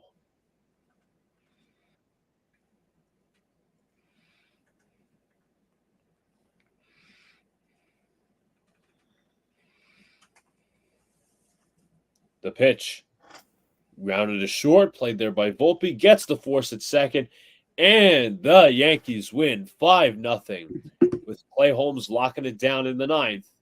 Yankees split the Stadium Series with the Seattle Mariners. The Yankees are now 6-0-2. They're in their home series record this season. 6th time in franchise history they've started out this way. 32, 36, 49, 96, and 98. They have not lost a series at home, and that still continues. But the Yankees take the 5-0 victory. But Dylan, man, your final thoughts. Well, it was a great win. You know, they were good on both sides. You know, good offense today. They didn't strike out a whole bunch. They got, I think, 12 hits on the day. You know, the couple home runs from Judge and Stanton really set the tone. How about Luis Gil, though? That man is electric. You know, he had a phenomenal outing once again.